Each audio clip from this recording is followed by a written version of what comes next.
Hey guys, welcome back to the channel. This is story about what if Naruto has permanent Sage mode part 1. Before I start, please do support for more amazing content and comments for part 2. Do consider to subscribe my channel and share my video to your friends and check out the description as well. Let's start the video.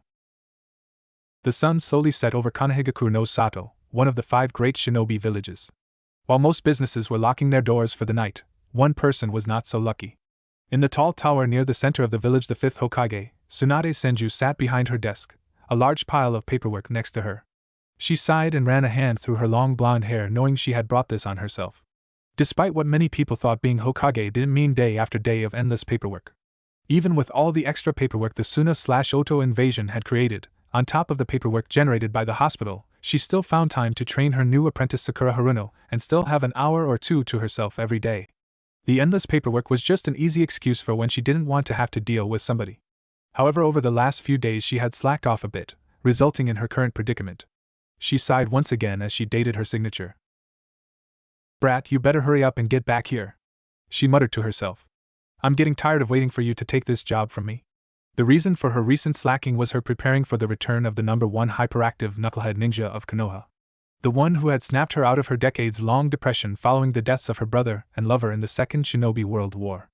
The Jinchuriki of the Nine-Tailed Demon Fox, the last known member of the Uzumaki clan, and self-proclaimed 6th Hokage, Naruto Uzumaki. "You know, when you put it that way, you'll probably scare the brat away," a voice behind her said. Tsunade looked over her shoulder and saw someone she wasn't expecting for a few more days. It was her teammate, the legendary Toad Sage Jiraiya. Noticing the glare she was giving him, his dopey grin got bigger. "Come on, Tsunade. I don't see you for 3 years and the first thing you do is glare at me?" Jiraiya pouted. "I thought we had something special." Tsunade rolled her eyes but couldn't herself from smiling. "Welcome back," she said before going back to filling out paperwork. "You should have let me know you were coming back early. Sakura will be disappointed she didn't get to meet Naruto as soon as he got back." Jiraiya moved to sit on the couch, but before he could get comfortable, Tsunade asked the one question he had been hoping to put off. "Speaking of which, where is Naruto?" Trying to figure out how to word it so Tsunade wouldn't kill him, he decided to just rip the band-aid off. Putting on his best smile, he happily declared, "No idea. Honestly, I haven't seen him in over a year." Seeing Tsunade freeze up, he realized that his efforts to sound optimistic made him sound a little too enthusiastic about not knowing Naruto's whereabouts. Before he could start explaining, Tsunade snapped the pen she was writing with and slowly stood up. "Jiraiya," she said in the evilest tone he had ever heard, "you have exactly 3 seconds to start explaining why Naruto isn't with you, or I will unleash a hell that will make Orochimaru's experiments look merciful." She began slowly cracking her knuckles while Jiraiya began panicking. Wait, he begged. The toads were watching over him the whole time. He was never in any danger. "Look!" Jiraiya quickly flew through the hand seals for the summoning technique. In a puff of smoke, a small toad, with large eyebrows wearing a dark cape, appeared. Before he even realized where he was, Jiraiya grabbed him and held him in front of Tsunade like a shield. "Go on, Fukasaku. Tell Tsunade what Naruto's been up to. Tell her he's fine. Go on." Fukasaku quickly separated himself from Jiraiya and jumped onto Tsunade's shoulder. "Please refrain from using me as a shield in the future," he said as he dusted himself off. "Especially since I told you it was a bad idea to wait this long to tell her." Fukasaku turned and hopped onto Tsunade's desk. "That aside," he said as he began clearing some space, "I have some papers that Naruto wanted me to pass on to you once he got back. I don't see any harm in giving them to you a few days early. And Naruto's fine." Satisfied that Tsunade's desk was cleared enough, he turned back to his summoner, and the enraged medic still glaring at him. "I shall return momentarily," he said with a bow before reverse summoning himself. "See?" Jiraiya said nervously, "Naruto's fine. You can stop trying to kill me with your eyes now." "Right. Tsunade?" The furious Hokage continued glaring for a moment before she turned and walked back to her desk. "Very well," she calmly started, "you've proven that Naruto isn't in any danger. So I can't be mad at you for that." She sat down and pulled a bottle of sake out of one of the drawers. "Now for my next question." Tsunade opened the bottle and swig, as Jiraiya nervously sat in the chair in front of her desk, knowing she probably didn't want him lounging on the couch right now. Tsunade took several deep breaths before looking at her teammate. "Jiraiya, why the hell did you let Naruto go running off in the first place?" "Well, it was right after Naruto's 15th birthday. He began. Naruto had gone into the woods to train and didn't come back that night. It wouldn't have been the first time he spent all night training, so I didn't think much of it. But the next morning he was back at camp, just staring at the fire with this dead look in his eyes. I tried to get his attention, but he just ignored me. Right as I was getting worried, he suddenly got this really determined look in his eyes and asked if he could spend the last year of the trip training by himself. He said he would have the toads with him if things got too dangerous, and he really needed to do this. After seeing that look in his eyes, I agreed, but told him that if he wasn't learning anything, the toads would summon him back to me. I didn't hear anything from them, so I assumed everything was going well. Before Tsunade could begin lecturing him on how irresponsible it was to just hope the toads could summon Naruto away from danger, Fukasaku reappeared with a haphazard pile of scrolls and papers. Last time I get Gamakichi to keep track of paperwork, he muttered to himself. Sorry about the disorganization, but I think I can find the important ones. He began looking through the papers while Jiraiya and Tsunade wondered what exactly Naruto did to generate this much paperwork. Fukasaku picked up a scroll and gave it to Tsunade. This details the origins of chakra and the first chakra users, he said. Before Tsunade could ask any questions, Fukasaku held up a small folder with a stack of papers inside. Here's a formal request from the leaders of Amagekyo for a political alliance between the two villages. Both Jiraiya and Tsunade stared at Fukasaku with their jaws on the ground. Naruto had somehow convinced one of the most paranoid and isolated hidden villages to open up to outsiders. Sure, there were rumors that Hanzo had been overthrown, but since the borders remained closed, nobody had been able to verify them. Fukasaku, Tsunade began, how exactly did Naruto come in contact with the leaders of AIM? Walking into a hidden village was one thing. Meeting up with the top ninja was another. Fukasaku picked up a stack of papers stapled together and handed it to Tsunade. He heard a rumor that the leader of Akatsuki was in AIM and decided to investigate. Jiraiya and Tsunade's eyes popped out of their heads. The leader's girlfriend, I'm assuming, approached him and they hit it off. One thing led to another in him, and those two are real good friends now. Speaking of which, Akatsuki has been disbanded and those are the profiles of all its former members. Jiraiya quickly grabbed the papers from Tsunade's hand while she was too stunned to stop him. While Jiraiya was comparing Naruto's notes with the information he had gathered over the last year, Fukasaku grabbed a folder that looked similar to the first, only bigger. Here's a request by the Mizukage for an alliance between Konoha and Kiri. Once again Tsunade's jaw hit the floor. You're telling me the brat who refers to the Hokage as Granny somehow managed to convince two of the most isolated hidden villages to open their borders to outsiders? Tsunade asked. Fukasaku just smiled at her. You of all people should know of his ability to positively influence people. Tsunade blushed while Jiraiya, who had finished looking over the files of the ex-Akatsuki members, laughed. Before Tsunade could come up with a response, Fukasaku handed her another paper. Naruto has requested that you make the records of Itachi Uchiha's final mission public. Jiraiya was confused as to why Naruto would ask for that, before he noticed Tsunade seemed very nervous. Before he could ask, Fukasaku handed him another stack of papers stapled together. There's the information on almost all the Jinchuriki. Who they are, where they are, their abilities. All that stuff. Jiraiya began flipping through the files and saw that they were all rather thorough. How exactly did he get this information? He asked. The Jinchuriki are some of the most well-guarded secrets in a hidden village. Also, why is there no info on the standby host? Fukasaku looked up from flipping through papers. Well, for the most part, he just asked them. Most of the last year was spent meeting with all the other Jinchuriki. Of course, some leaders weren't very happy when they learned a Konoha ninja was befriending their weapons. But for the most part they all like him. Once again Jiraiya's jaw hit the floor. As for the Sanbai, the fourth Mizukage was killed and Naruto wants to keep the new Jinchuriki a secret for now. Fukasaku held up two more sheets of paper, once again cutting off the questions the two Sannin had. These are the last two important things. They're a pair of techniques that Naruto created. Or rather, he improved existing techniques in ways only he could. Tsunade and Jiraiya raised their eyebrows. The first is a healing technique that uses large amounts on yang chakra to generate organs from nothing. The other is a method of using yang chakra to complete the Edo Tensei. Jiraiya and Tsunade stared blankly for a few seconds before they exploded into a series of questions. Unable to understand a thing they were saying, Fukasaku took a deep breath. Shut up. The two ninjas stopped, if only because they were shocked such a small toad could be so loud. If you two have any questions, you can just ask Naruto yourselves. He should be back tomorrow with his new teammates. Now if you'll excuse me, Shima will be rather upset with me if I miss dinner. With that, Fukasaku reverse summoned himself back home. Jiraiya and Tsunade still had a million questions, but as they looked at each other, they had the same thought. New teammates? Meanwhile in the forest outside Konoha, a trio of teens sat around a small campfire. The first one was a blonde boy with 3 whisker marks on each cheek, wearing a black and orange shirt and pants with a large red jacket. He was sitting in a meditative stance, carefully taking in everything in the environment around him. On his right was a very feminine black-haired boy, wearing a bright pink sleeveless kimono. He was very carefully cleaning an absolutely massive sword, with a blade almost as long as he was tall. Next to them, the only girl in their group tended to the fire while stealing glances at the black-haired boy. She had lopsided red hair and deep red eyes behind her glasses. All three of them were looking forward to reaching Konoha tomorrow. Hopefully they would be able to enjoy the peace for just a little before the coming war finally erupted. Jiraiya and Tsunade paced restlessly back and forth in front of the main gates of Konoha. Much like Fukasaku had said, most of what was left of the pile had been random junk, mostly receipts that Tsunade really didn't hope he expected her to pay back. A training trip was not a mission.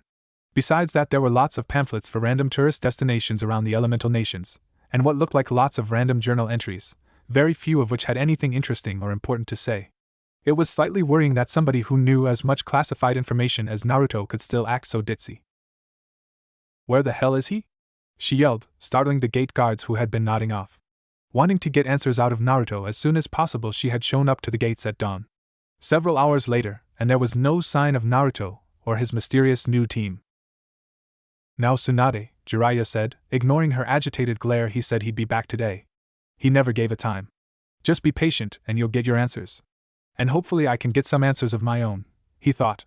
Last night when he asked Tsunade why Naruto was interested in Itachi's final mission, she had become very evasive and refused to answer him. He was shocked when he pressed her for answers, and she threatened to have him locked up if he didn't back off. Something big was going on, and he was determined to find out what. The sound of laughter pulled Jiraiya from his thoughts. Looking down the road, he saw 3 people approaching. Jiraiya pulled out his spyglass and was pleased to see that Naruto was finally back home. Aside from growing a few inches and adding a long red jacket to his outfit, he looked exactly the same as he did when they had parted ways a year ago. Now to get a look at these new teammates of his. Looking to Naruto's right, he saw the source of the laughter. It was a girl about Naruto's age with lopsided red hair and glasses. She was wearing a purple button-up shirt that was barely buttoned, showing a bit of cleavage and her toned stomach. Her long legs were also on display thanks to the shorts she was wearing. "Not bad, kid," Jiraiya thought with a perverted grin. "Now let's see the other one." Looking to Naruto's left, he was very pleased to see another girl about Naruto's age, who seemed to be the butt of whatever the redhead was laughing at, judging by the angry blush on her face. She had long black hair and was wearing a sleeveless pink kimono that showed off her strong arms, presumably gained from swinging the massive sword strapped to her back. All in all, she was rather cute, in an oddly boyish sort of way. "Hey! Pervy Sage! Granny Tsunade! I'm back!" The 2 Sannin groaned at hearing their old nicknames again. The 3 teens stopped in front of the village leader and stood at attention. "Naruto Uzumaki reporting for duty. These are my friends Haku," the brunette gave a polite wave, "and Karen." The redhead adjusted her glass and nodded. "So did you get my letters?" "Yes, I did," Tsunade replied as she grabbed him by the jacket. "And there's the little matter of you running your mouth about classified missions that we need to talk about. My office, now." Before Naruto could respond, she dragged him down the street kicking and screaming. "Well," Jiraiya said, "I doubt that was the welcome he was expecting." He turned and looked at the 2 newcomers who were laughing at their friend's unpleasant situation. So the teens stopped laughing and looked at the sage. "Exactly how close are you ladies with Naruto?" he asked as he pulled out his notepad. Haku's blush returned, as did Karen's laughter. Suddenly Karen pulled Haku into a tight hug. "I hate to break it to you," she said, "but the 2 of us are seeing each other exclusively." She punctuated his sentence by kissing Haku on the cheek. Jiraiya began giggling and writing before a depressing thought occurred to him. "So you're telling me after all this time Naruto is still completely clueless when it comes to the ladies?" he asked with a sigh. Haku and Karen looked at each other before they exploded into laughter. Jiraiya raised an eyebrow. "What's so funny?" "You'll have to ask Naruto since it's his story to tell, but let's just say you couldn't be more wrong," Haku said with a laugh. "Come on, Karen. I'm sure Lady Tsunade will have some questions for us as well." With that, the 2 teens walked after Naruto and Tsunade while Jiraiya began thinking up ideas for his next book, involving 2 wandering lesbians and the brave ninja warrior who captured both their hearts. By the way, Jiraiya looked over his shoulder and saw Haku giving him a grin. It was a grin he had come to fear. "I was the same grin Naruto always had right before a prank. You should know that I'm a boy." The teens then left Jiraiya standing there confused. Finally his brain pieced together what it just learned and neatly summarized his thoughts. "What the hell? Start talking, brat," Tsunade said as she paced in her office. "How do you know about Itachi's last mission, and why do you want to go announcing it to the whole world?" Despite giving Naruto her best glare, she could tell he had grown as a ninja by the glare he was giving back. Maybe because he's a hero and right now the entire world is treating him like a monster for sacrificing everything in his life to keep his home safe even though there's absolutely nothing left to tie him to it. That sound like a good enough reason for you? Naruto snapped, clearly not pleased with having to try to justify why a ninja shouldn't be punished for following orders. Tsunade sighed as she tried to think of a way to calm Naruto down. Sadly, if there was anyone who could sympathize with Itachi, it was Naruto. Look, Naruto, she began softly, how do you think the other villages would react if they found out we were forced to wipe out one of our most powerful clans? Or should we have just let them invade us as we recovered from a civil war? She hoped that Naruto could understand that leaders were sometimes forced to make unpleasant decisions. Naruto, however, seemed unimpressed with her answer. Please, he said sarcastically as he sat down, Kiri isn't as strong as us, and they managed to survive a civil war caused by an Uchiha just fine. Tsunade sat there shocked as Naruto gained a thoughtful look on his face. Then again, they do have all that water keeping them safe. Tsunade's eye twitched in annoyance. But there's a lot of land between Konoha and the borders. But those borders lead straight into enemy territory. What do you think, Granny? Will you focus? She snapped. Leave it to Naruto to lose focus thinking about borders while talking about a potential war. Now what's this about an Uchiha starting the civil war in Kiri? Naruto blinked a few times before he remembered what they were talking about. Oh yeah? So there was this guy, and everyone thought he died in the last war, but he didn't. But he did kind of turn into a complete and total ass. Naruto said with a frown. He pulled Kurama out of Mom, so he's pretty much responsible for ruining my life. Tsunade had no idea who Kurama was, but hearing Naruto talk about his mother was raising more questions than it was answers. Then he hypnotized the fourth Mizukage and started the bloodline purges which lead to the civil war, so he's pretty much responsible for ruining Haku's life. This caught Tsunade's interest. She had no idea Naruto's new friend had a bloodline. Now that she thought about it, she had just left two completely unknown ninja wandering around Konoha. She should probably do something about that. Oh, and let's not forget he was the one who turned Akatsuki into a terrorist organization. Tsunade rubbed her temples. Naruto hadn't even been back 5 minutes and she had a headache. Naruto, I'm going to ask some questions, she said as she reached for a bottle of sake. And you are going to give me short and simple answers that aren't going to raise a million more questions. Got it? Naruto nodded nervously. He could tell she was getting serious. Now then, who is Kurama? Is this Uchiha still a threat? And what does this have to do with Itachi? Naruto scratched his head. Well, there's really no way to answer those simply. But in order, Kurama is the Kyuubi. No, he isn't, and you don't screw with the guy leading a terrorist organization with having to screw with the second in command. Suddenly Naruto's eye widened in terror. Oh crap. I forgot to tell the pervy sage that Konan and Nagato said hello. Tsunade slammed her head into her desk. With a sigh, she sat up and looked at Naruto. Alright, fine. She groaned, we'll get back to all that later. Really, at this point she was tempted to just kick him out of her office and trust that he knew what he was doing. Just answer me this, what exactly made you want to leave in the first place? Naruto's face hardened. Well, that question's probably the easiest to answer, though it will probably take a while. Looking at the clock, he saw that it was still only 8 in the morning. Well, it started about a year ago. Naruto wiped the sweat off his forehead. He had spent the last few hours sparring with his clones. Ever since that training session where he had blacked out, Jiraiya hadn't been as strong as he had before. Sure, he could still beat Naruto with no effort, but the beatings weren't nearly as bad as they used to be. Naruto sighed and looked down at his hand. Even though Jiraiya hadn't said anything, Naruto was certain that he had lost control of the Kyuubi. He wished he understood why Jiraiya was so determined to have him use the Kyuubi's power. Was there something Jiraiya knew that he didn't? With a sigh, Naruto closed his eyes and began to focus.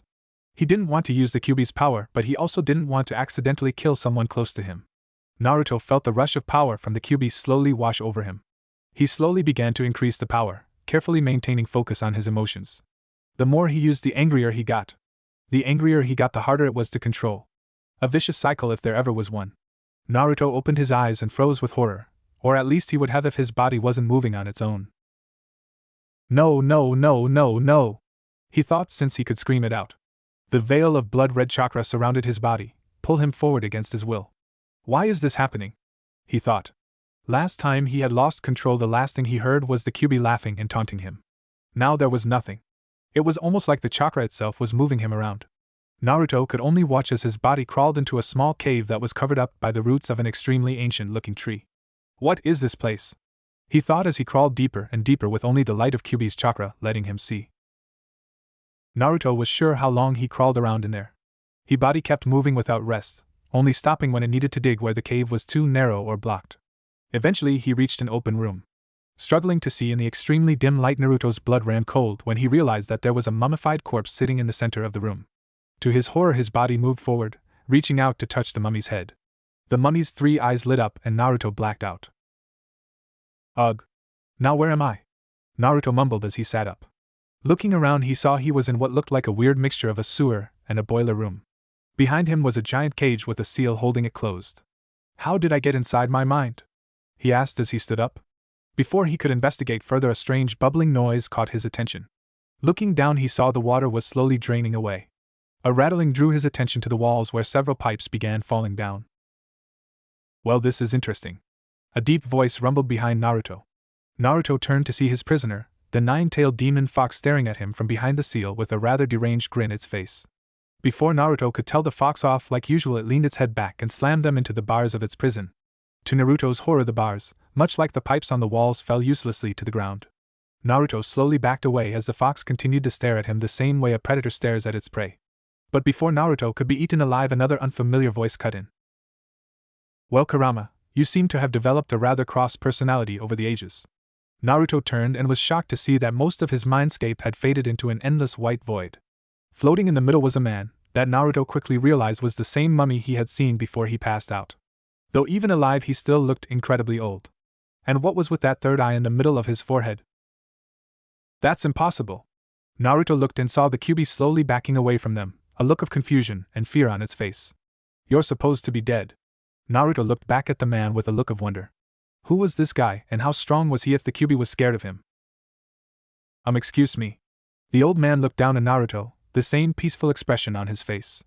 So who exactly are you, and what are we doing in my mind? The Kyuubi growled at Naruto's disrespect while the old man simply laughed. I suppose a proper introduction is in order. He said, I am Hagoromo Otsutsuki. But I believe you have most likely only heard of me by my title, the Sage of Six Paths. Naruto nodded several times before he smiled and politely asked. Who? You idiot! Naruto froze, remembering that the giant fox monster that had almost destroyed his home was currently sitting behind him with nothing separating them. The only reason you can even call yourself a ninja is because of the desecration of the ideals of the man before you. So show some respect. Naruto stared up at the fox. While there were some big words he didn't quite understand from what he got, this guy was the very first ninja. And he must have been powerful considering the respect in the Kyuubi's voice. The few times he had heard the Kyuubi talk before, it had always just smugly taunted him before trying to take control of his body. A laugh brought his attention back to the man in front of him. While Kurama is being overly zealous in coming to my defense, he is correct, he said with a smile. I am Hagoromo Otsutsuki. I was the one who spread the ideals of Nishu, which formed the base of ninjutsu, across the world. It was through my knowledge that humanity learned to access the chakra that lay dormant within everyone. By now Naruto had little stars in his eyes. Who knew what kind of awesome ninja moves he could learn from this guy? Wow! That's amazing! He yelled, much to Kurama's annoyance. So you're the guy who discovered chakra? How'd you do that? Can you teach me to be an awesome ninja like you? Naruto then noticed that Hagoromo's smile seemed to fall a bit at his questions. Perhaps Kurama's paranoia was not as unfounded as I originally believed. Before Naruto could question what he meant, the sage continued, and no. I am neither the discoverer of chakra nor was I the first human to make extensive use of it. Chakra had long been known of by humanity, though few were able to make use of it. The first human to wield chakra as we do was my mother. Naruto clearly had not been expecting that answer. So your mother was the first ninja? Naruto asked, not noticing Hagoromo's face becoming sadder with each word. She must have been amazing. What was she like? How did she become a ninja? Naruto imagined himself as an awesome sage with his mother, as a kick-ass ninja cheering him on and supporting him. Before he could continue his fantasy, a sad sigh pulled him from his thoughts. My mother was named Kagaya Otsutsuki. Hagoromo said she was the princess of a great and powerful kingdom. Within that kingdom was a tree known as the Shinju, which bore a fruit overflowing with chakra. According to legend, eating the fruit would gift a person with a godly level of power. The people of the kingdom never ate the fruit out of fear of the potential power they may unleash. Outsiders frequently attempted to invade the kingdom in order to steal the tree's power for themselves. Eventually my mother grew weary of seeing her home repeatedly be brought to the brink of destruction. She ate the fruit herself, and became so powerful that not only was she able to stop the invasions, but she brought an end to all wars everywhere. Naruto's jaw was on the floor with amazement. If they taught stuff like this in history class, maybe he'd pay attention. Then again, maybe they did, and he slept through it. But eating the fruit changed something within her. Those who knew my mother before stated that she was kind-hearted and loving. But my entire life I knew her to be nothing but cold and distant even at the best of times. Myself and my brother were both born with incredible power, though nowhere near her level. We began teaching others to use their chakra in order to improve their lives. For some reason this enraged her, and she demanded that we cease spreading the secrets of chakra. When we refused, several disciples of ours disappeared. We eventually discovered that they had been murdered. Naruto gulped in fear. We were greatly concerned for her rapidly failing mental health. But before we could intervene, tragedy struck. One day, she observed a young man use chakra to climb a wall to deliver a letter to the woman he was smitten with. Seeing what she felt to be her godly power used for such a mundane task caused something within her to break. She hypnotized the entire kingdom and fed them to the Shinju, turning them into abominations neither man nor plant. When we confronted her, she merged herself with the Shinju, turning into a 10-tailed monstrosity that began ravaging the land, draining the latent chakra of every living thing she came across. By now Hagoromo was struggling to hold back his tears. How did you stop her? Hagoromo looked up at Naruto and saw that Naruto was clearly uncomfortable asking but was still curious. Hagoromo laughed sadly. He supposed if anyone other than him were telling the story it would sound like a fanciful tale. I sealed her chakra within myself while her body was locked within a colossal stone prison in the sky. As I neared the end of my life I felt extra precautions were necessary. So I split her chakra into 9 fragments, and gave each of them a life of its own.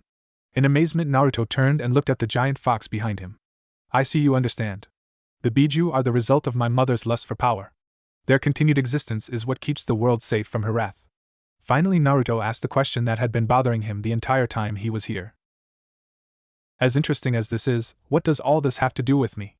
Hagoromo smiled and explained that his chakra had brought him here as a result of being his second son's incarnation well as having Kurama's chakra.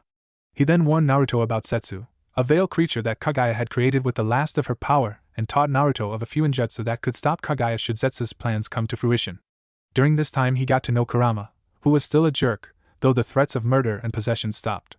Eventually Hagoromo bid Naruto farewell, but not before letting Naruto know that he believed if anyone could bring peace to the world it was him. As the sage faded away and his mindscape rebuilt itself, Naruto heard someone calling his name. Looking up he saw Jiraiya standing over him. When had he gotten back to camp?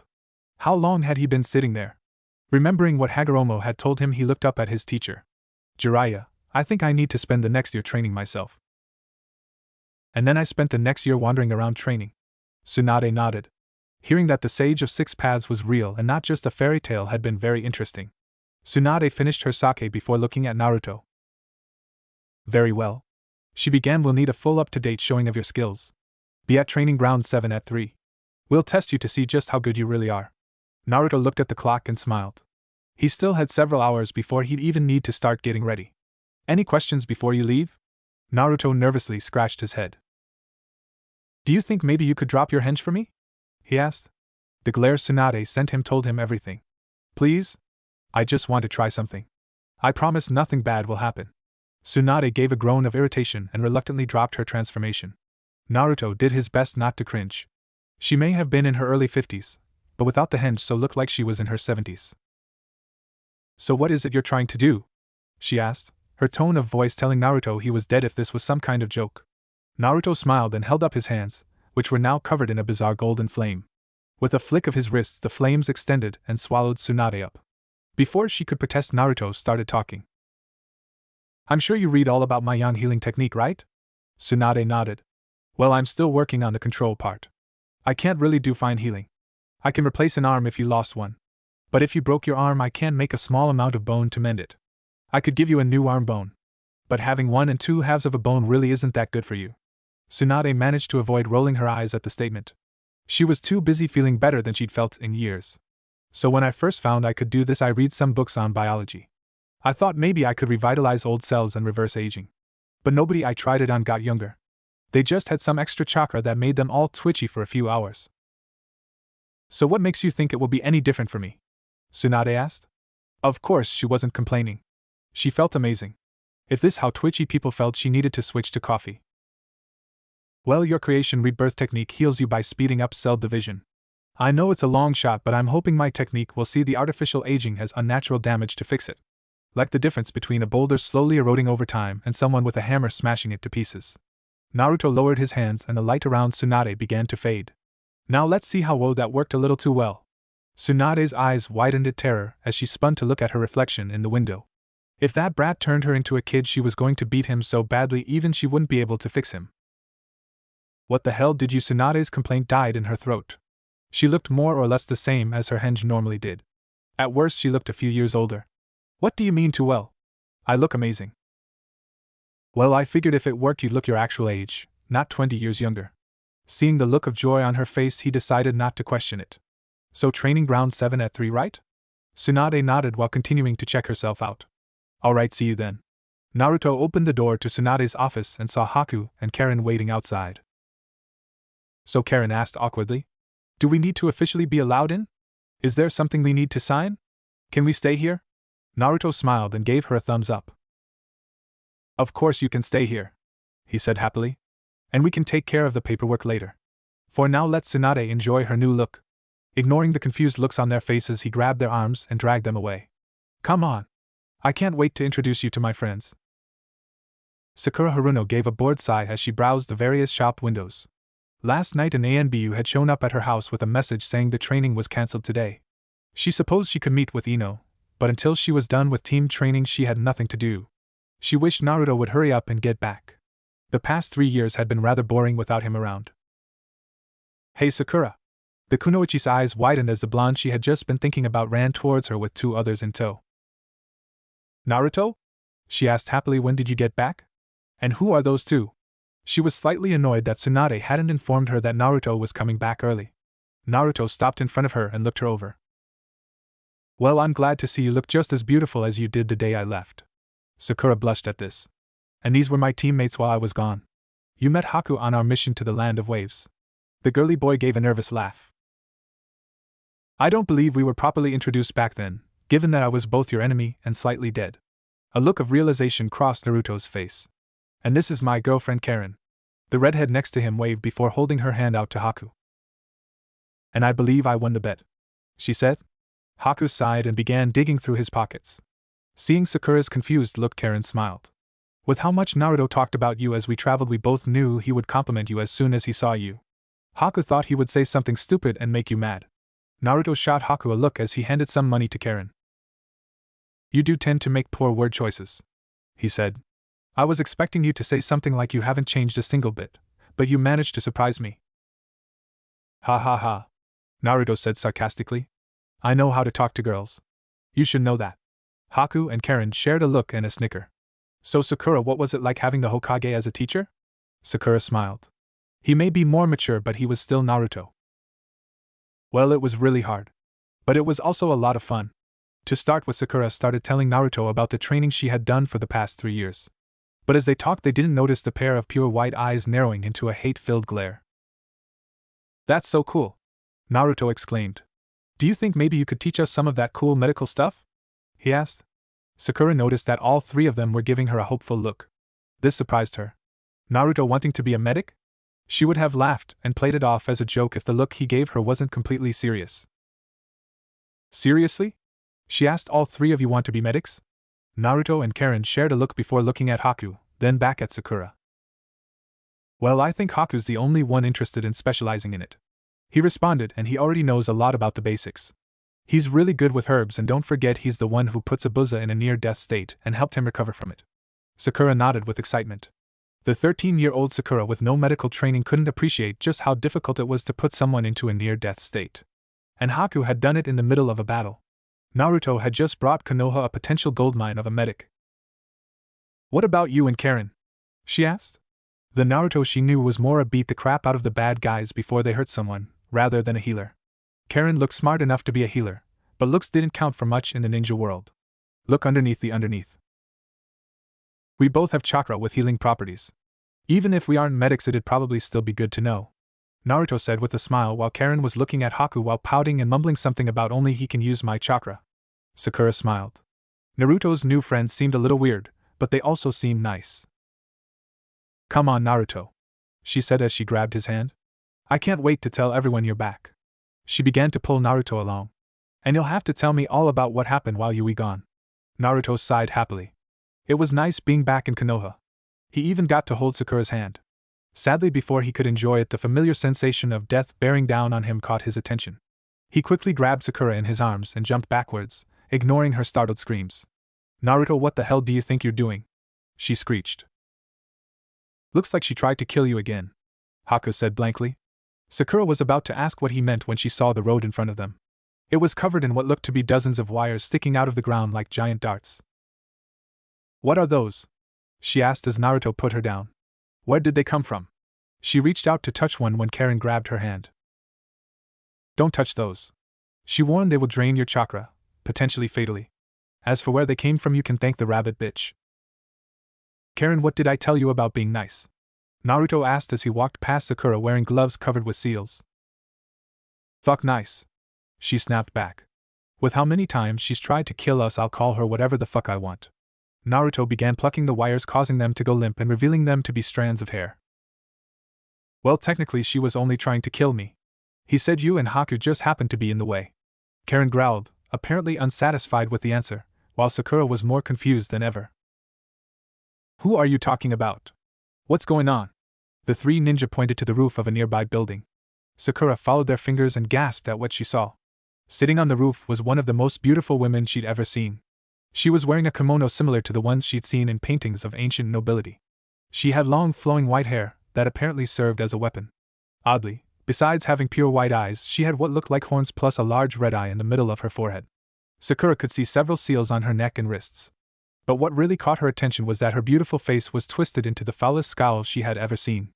"Who is that?" Naruto finished collecting the hairs and waved to the woman. "Better luck next time, Kaguya," he yelled. If possible, her scowl got even fouler as the space behind he warped into a portal that swallowed her up. Sakura's head was starting to hurt. "Naruto, who was that?" she asked as Naruto finished picking up Kaguya's hair and started pulling his gloves off. "That was Kaguya Otsutsuki. He said she was the very first ninja. Unfortunately, all that power drove her insane, so I'm going to fix her." Haku and Karen groaned. Apparently they didn't feel the same way. "Naruto, she couldn't possibly be the first ninja. Sakura said that would make her at least 1,000 years old." Naruto laughed and gave her a thumbs up. "Yeah. I hope I look that good when I'm 1,000. He said completely seriously. Sakura looked to Haku and Karen for support, but apparently they believed Naruto's story. "Now come on. I remember you saying something about catching up with everyone." Naruto began to walk away, followed by Haku and Karen, with Sakura bringing up the rear. "Will someone please explain what's going on?" Ino Yamanaka gave an annoyed sigh. She loved her team, she really did. But some days they could be so frustrating. Today all they had done was some warm-ups followed by taijutsu spars. After that they had practiced several Ino Shikacho formations followed by a cool-down. Now they were getting lunch at the barbecue place, which was Asuma's sign that they were done for the day. Sure, Shikamura had some meeting with Temari later, but there was no reason Asuma couldn't keep training he and Choji. She swore that if not for her constant complaining they would never get anything done.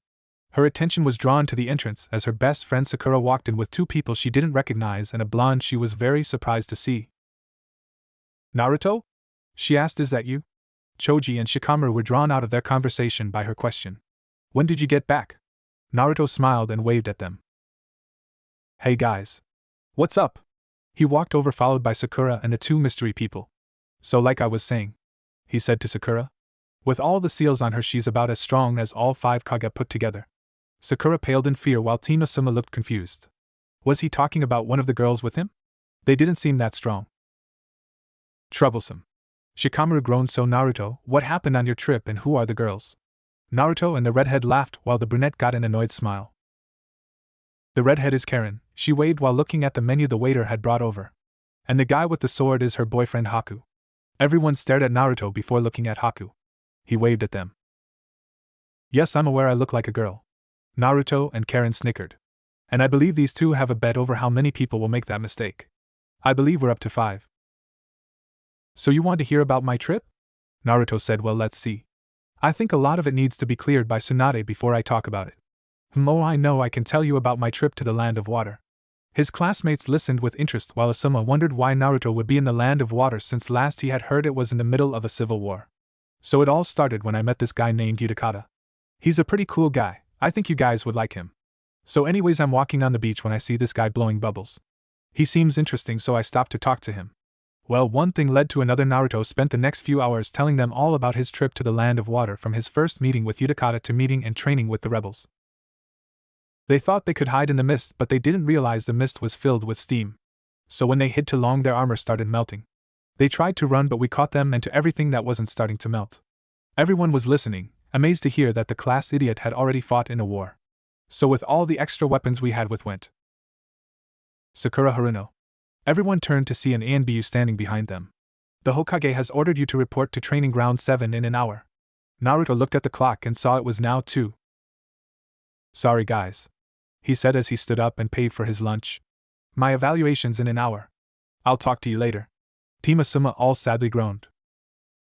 Come on. You can't leave us hanging like that. Ino whined.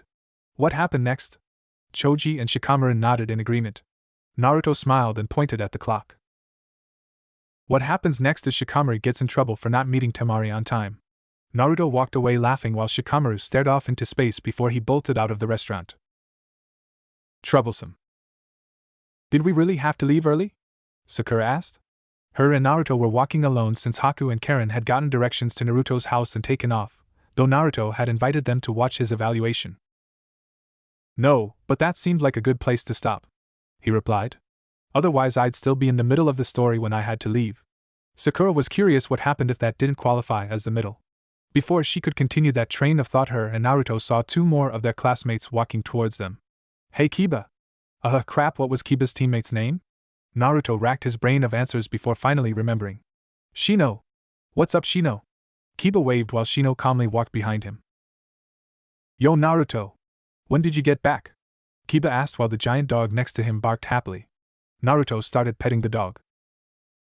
I just got back today. I'm getting ready for my evaluation, he said. And I'm guessing this little guy is Akamaru? He asked as he scratched him behind the ears. Yes, he is. Yes, he is. Kiba laughed at Akamaru, knowing he hated people baby talking to him. Hello, Naruto.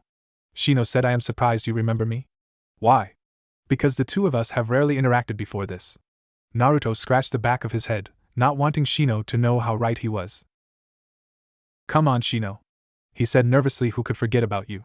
Naruto couldn't tell what Shino was thinking due to his glasses, but he had the feeling Shino didn't believe him. Man, it sucks you got back today. Kiba said. We were just about to leave for a mission. You need to tell us all about your trip, man. So, you have any luck with the ladies? Sakura was about to tell Kiba to shut up and stop being a pervert, while Naruto had a rather pervy grin. Before either could voice their thoughts, everyone was forced to jump away from a giant tiger made of ink.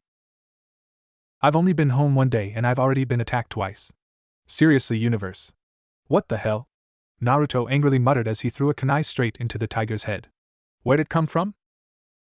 Up there, Sakura said, point at a roof down the street.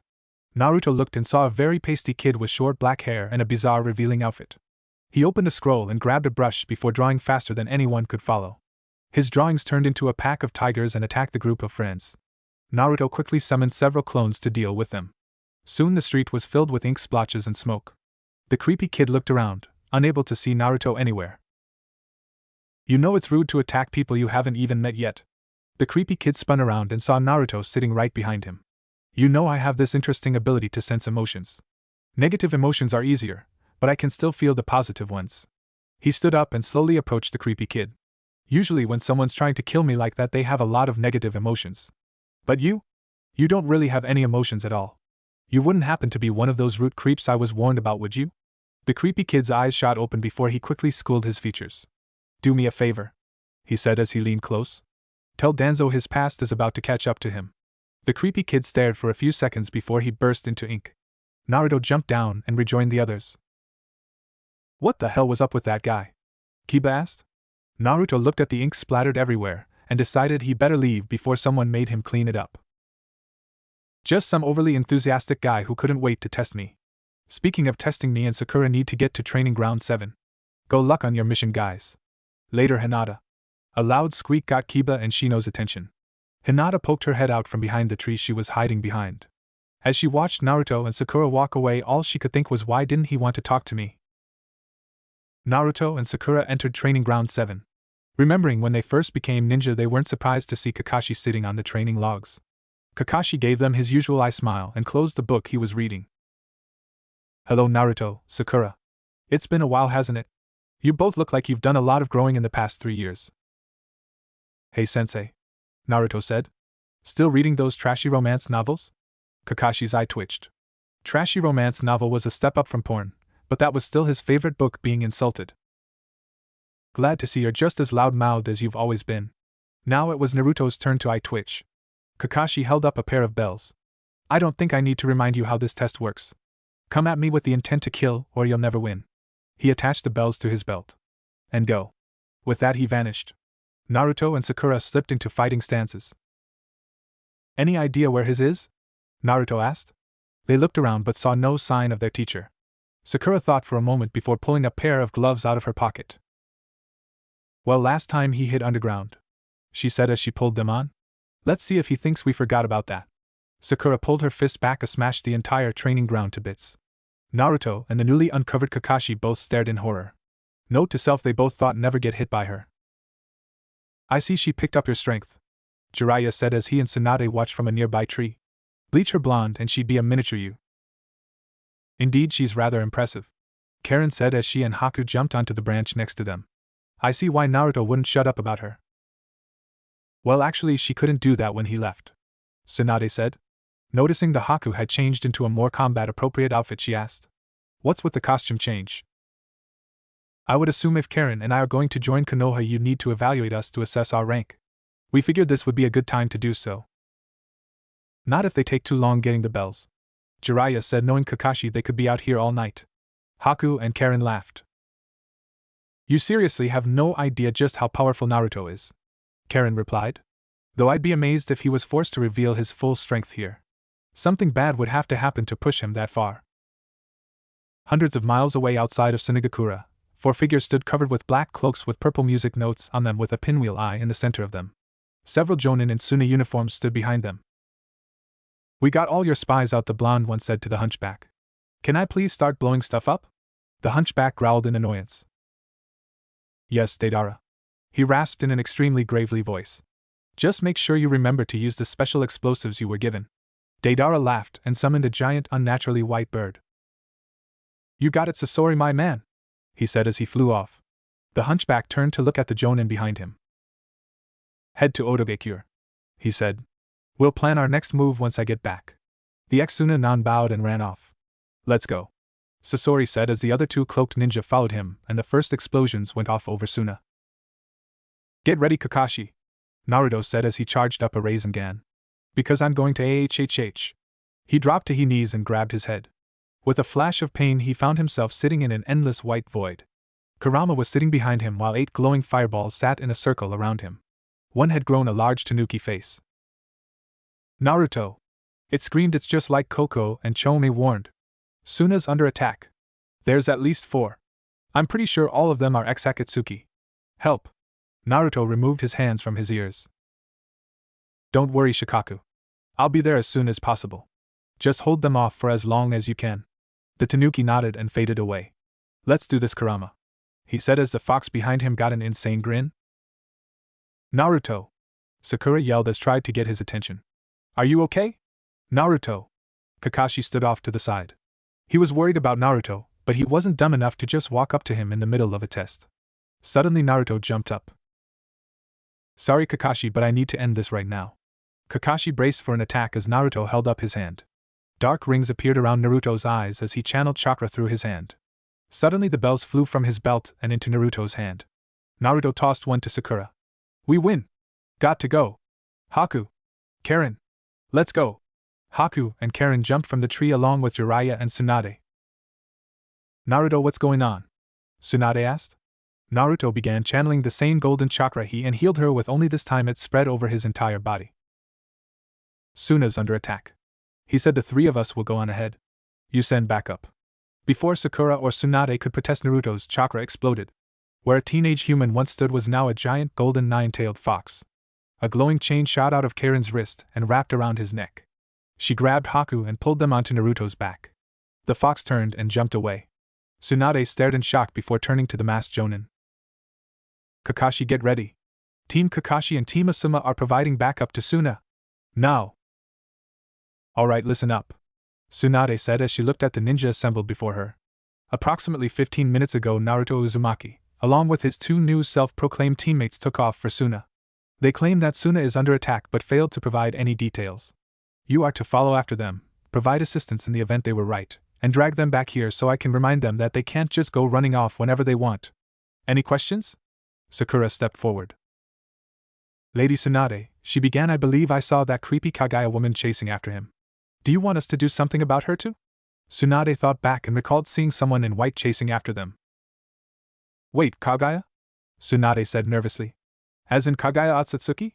Sakura nodded, not enjoying the look of fear crossing Tsunade's face. Is that idiot trying to get us all killed? What the hell is he thinking just letting her wander around? Naruto claims that she has several seals on her body that allows him to somewhat control her, Sakura said. But even still he claims she could fight all 5 Kage and win. Tsunade groaned. She was really starting to regret just letting Naruto skim over the details of his trip. You are to stay as far away from her as possible. Once Naruto gets back, I'll have him fill me in. Any more questions? Nobody spoke up. Then move out. Team Kakashi and Team Asuma turned to chase after their favorite blonde idiot. The desert sun was beating down as Naruto, still a giant golden fox, ran as fast as he could across the dunes. Riding on his back were his teammates, Haku and Karen, and their new passenger Temari. They had spotted her right at the edge of the land of fire and picked her up after quickly explaining what was happening. So do we have any idea who's attacking Suna? Karen asked Naruto. Luckily, when Naruto went full-tailed beast mode, he still appeared on top of Kurama's head so they could still talk to him. Well, I can't talk to Shikaku when my system is flooded with Kurama's chakra like this, he said, but from the way he was describing everything blowing up, I'm guessing that day-something guy is there. I believe the name you're looking for is Deidara, Haku said. And if the ex-Akatsuki structure hasn't been changed too much, Sasori of the Red Sand is most likely with him. Temari paled at that. Having a brother who was interested puppets meant she had heard all the horror stories of what Sasori had done. Right, those two, Naruto said. But he didn't say anything about the other two. He said it seemed like they were just keeping the other Suna ninja from interfering. None of the ninja liked the sound of that. Naruto, do you think this could be a trap? Temari asked. With 4 S-class missing Nin attacking and only one actually doing any damage and the other 3 stalling for time, it looked like a trap. Most likely, Naruto said. But Suna's under attack. I'm not about to just let my friends be killed because it's safer for me to run away. I'd be a pretty crappy Hokage if I did stuff like that. Everyone smiled at that. Naruto wasn't letting all his newfound power go to his head. Gaara raised another wall of sand in front of him to shield himself from the latest explosion to be launched at him. So far outside of destroying several buildings surrounding the Kazekage Tower and verbally taunting him, the attacker hadn't made any direct moves at him. So what were they waiting for? Gaara! The Kazekage looked up and saw a giant golden fox falling towards him. In a flash of light it vanished, leaving behind 4 teens. Don't worry. Team Naruto is here to save the day. Before anyone could point out how dumb his intro was, a manic laughter got their attention. Well, what do you know? Deidara said with an insane grin. Just like we planned. Attack the raccoon and the fox will come running. I didn't think it'd work, but here we are. Deidara the blonde looked over his shoulder to see his partner approaching. A raccoon and a tanuki are 2 separate creatures. Use your brain before you accidentally blow yourself up. Deidara growled and was about to retort when another voice cut in. Raccoon? Tanuki? Who gives a flying fuck? Let's just kill the fucking dipshits already. Naruto tensed at the approaching pair. One was tall and thin with swept back silver hair, carrying a 3-bladed scythe. The other was equally tall, wearing a black mask over his head with creepy red and green eyes. It was Haiden of Yugakure and Kakuzu of Takigakure, the infamous zombie brothers. Well, isn't this a nice little reunion? Naruto said sarcastically. Where's the two-faced plant creep? He too scared to show up? Really, he was nervous. Haku and Karen had gotten stronger since they started training together, but they weren't S-rank. Even with the ninja of Suna backing them up, he wasn't sure if they could take them all. Deidara's laughter got his attention. Funny you should say that, he said as he went through several hand seals. I was given a special explosive just for this mission. When he finished the last seal, the residue that coated the area began to glow. Several large blobs clustered together and began to take a familiar shape. Before anyone could react, they were surrounded by an army of Zetsu. Well, shit, Karen said as everyone took a fighting stance. Any ideas, Naruto? Naruto looked at the army surrounding them before giving a sigh of defeat. He really didn't want to do this, but he had no choice. He made a seal and spiked his chakra. Sensing an attack, one of the Zetsu charged him, only to stop inches from him as something grabbed the back of its head. Everyone slowly backed away. Standing in front of Naruto was Kagaya, a look of curiosity on her face. Kagaya, Naruto said slowly, if you promise to be good and not kill any of our allies, I'll let you keep the seal that blocks your ability to drain chakra off. He sighed again. Permanently. Do we have a deal? Kagaya's face slowly twisted into an insane grin. The Zetsu in her grip began to scream as it violently thrashed and clawed at her hand before slowly crumbling into a withered wooden husk. The Zetsu began to shake with fear as Kagaya turned to stare at them, a Cheshire cat grin splitting her face. Before any of them could react, she pounced on them and began draining them one by one. Well, that's one problem solved, Karen said, but what are we going to do about them? Before anyone replied, a bird made of clay dive-bombed them, exploding on impact. Everyone jumped away from the explosion, but quickly realized it had only served to separate them. Great, Karen said blankly as Kakuzu stood across from her. So I end up fighting the little girl. He said, I'm very busy, so at least try to make it into. Kakuzu's heart leapt from his body as 5 glowing chakra chains pierced his chest. He stared at the chains before he slowly pulled his cloak off. You just destroyed one of my hearts, he calmly stated. Normally I'd be upset. But seeing as you're offering something as rare and valuable as an Uzumaki heart to replace it, I suppose I can forgive you. Kakuzu's tentacles lashed out, entangling themselves in Karen's chains. His remaining hearts surrounded her and launched attacks at her. She quickly summoned a shield of chains to surround herself, but was barely able to hold the attacks off. Shit, she swore as another barrage of attacks smashed her chains. I can't beat him in a straight fight, so I'll have to outsmart him. Another barrage nearly broke through her shield. I hope Haku isn't having as much trouble as me. Haku stared at his opponent, unsure of what to do. When he found himself faced with Haiden, he quickly summoned his ice mirrors to ensure the insane cultist couldn't get his blood for his ritual. The downside was, although he was safe from harm, he couldn't do any real damage to Haiden. The immortal Nin shrugged off his sabam like they were nothing, and Haku wasn't sure he could maintain his speed and use the Kubikura Bocho at the same time. Hey sissy! Haiden screamed, how about you get your little faggot transvestite ass out of your little makeup mirror and fight me like a real ninja? Or are you too busy bleeding like the little bitch you are? Haku ignored the comment and launched another wave of saban at him. Haiden quickly blocked most of them, and the ones he didn't were easily removed. Bitch, put down the fucking sewing needles and fight me! Haiden smashed his scythe into one of the mirrors, leaving huge cracks all over it. Seeing an opening, Haku refroze the mirror, trapping Haiden's scythe. He quickly moved behind Haiden and swung Kubikura Bocho as hard as he could. The massive blade entered the immortal's shoulder before stopping in his chest. Haku pulled the blade out and jumped back into the mirrors as Haiden broke loose and smashed several other mirrors. You fucking faggot fuck! I'm going to enjoy ripping you limb from fucking limb!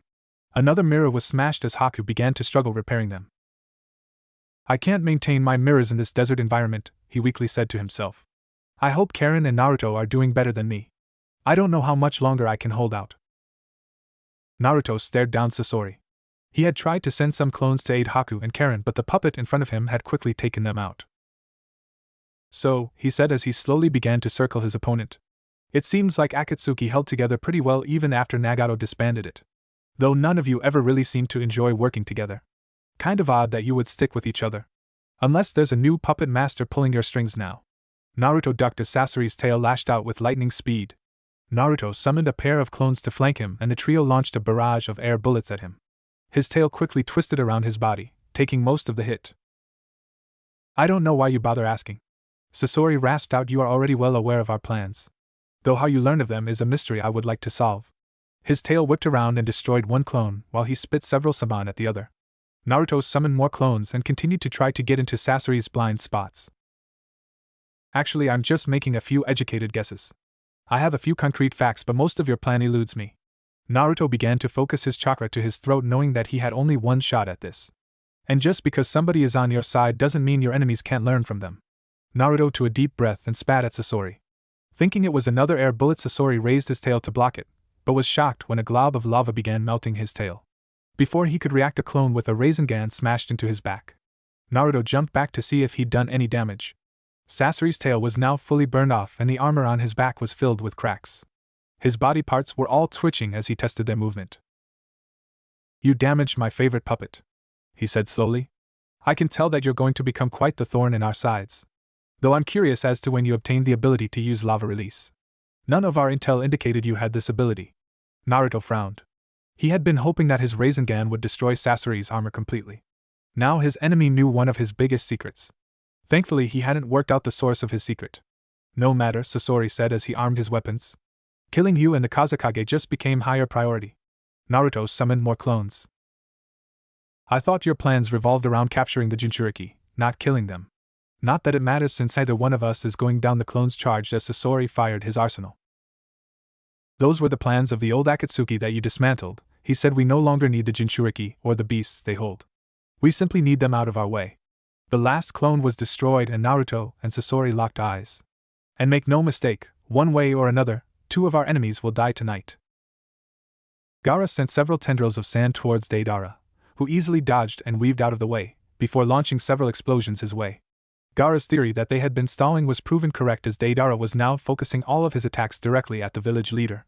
Gaara pulled his sand back and cut Deidara's leg. Damn it! He hissed. I should have known fighting you low to the ground was a mistake. I can't believe I had to carry all that shit to summon all these weaklings. If I had a full supply of explosives, you'd have been dead long ago. He threw several more clay spiders at Gaara, who easily blocked them again. Then I suppose I should consider myself lucky that you aren't fully armed, he blankly said. Though it would have been a good plan had Naruto not brought that woman with him. Deidara growled. Fuck you! He snapped. I don't need pity from the guy I'm about to kill. Besides, even with that bitch holding off the freaks, that doesn't change the fact that two of your backup are nowhere near out level. They'll be dead soon enough, and then their opponents will come for you. Deidara laughed and set off another round of explosives. He's right. Gaara thought. I need to end this quickly. Naruto ducked under another wave of Saban. When Sasori had stopped spitting them, he had assumed the puppet was out of ammo. Sadly, the puppet's body was covered with Saban launchers, which had made creating clones or getting close impossible. But now he noticed something new. Why isn't he attacking me? Naruto asked himself. He has enough puppets that he supposedly destroyed an entire country by himself. So why is he shooting Saban at me with a broken puppet? Naruto became very nervous. There were 4 S-rank missing nin here plus an army of Zetsu. If they really wanted to kill him and Gaara, they could have easily teamed up to kill Gaara then turn on him when he showed up. But instead they had waited until he showed up, and now they were drawing the fights out, causing lots of damage, but not actually killing anyone. What were they waiting for? A scream got his attention as something crashed in between them. The dust cleared, revealing Kagaya draining another Zetsu as it weakly struggled in her grip. So that's how it is, Sasori said, getting Kagaya's attention. Looks like we're forced to use the fallback plan. A tube extended from Sasori's back and fired a flare as Kagaya raced forward and grabbed him by the head. She attempted to drain his chakra but quickly found no chakra to drain. Confused, she looked up and saw Naruto running away chasing someone wearing the same cloak as the man she was holding. Looking down, she saw that she was holding an empty suit of armor. With a snarl, she crushed the puppet's head before turning to try and find some more Zetsu to drain. So things have gone that badly, Hayden said as he looked at the flare. Well, at least now I get to kill a bitch. He slashed his hand and began using his blood to draw a symbol on the ground. Haku tensed up as he waited to see what Hayden would do. He hadn't been cut, so why was Hayden starting his ritual? Hayden finished drawing his symbol and pulled a vial of blood from his pocket. He drank it, turning his skin into a bizarre black and white, making him look like a skeleton. Haku began to panic. Whose blood was that?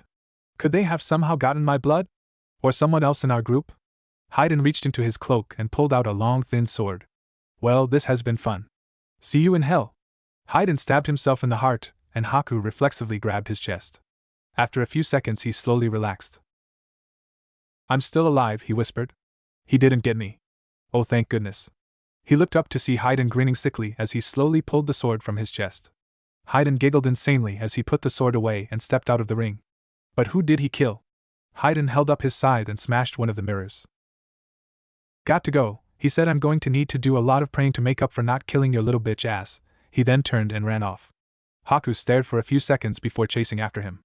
I can't let him hurt anyone else, he thought. Karen, Naruto, please be safe. Karen panted as sweat ran down her face. She wasn't going to last much longer.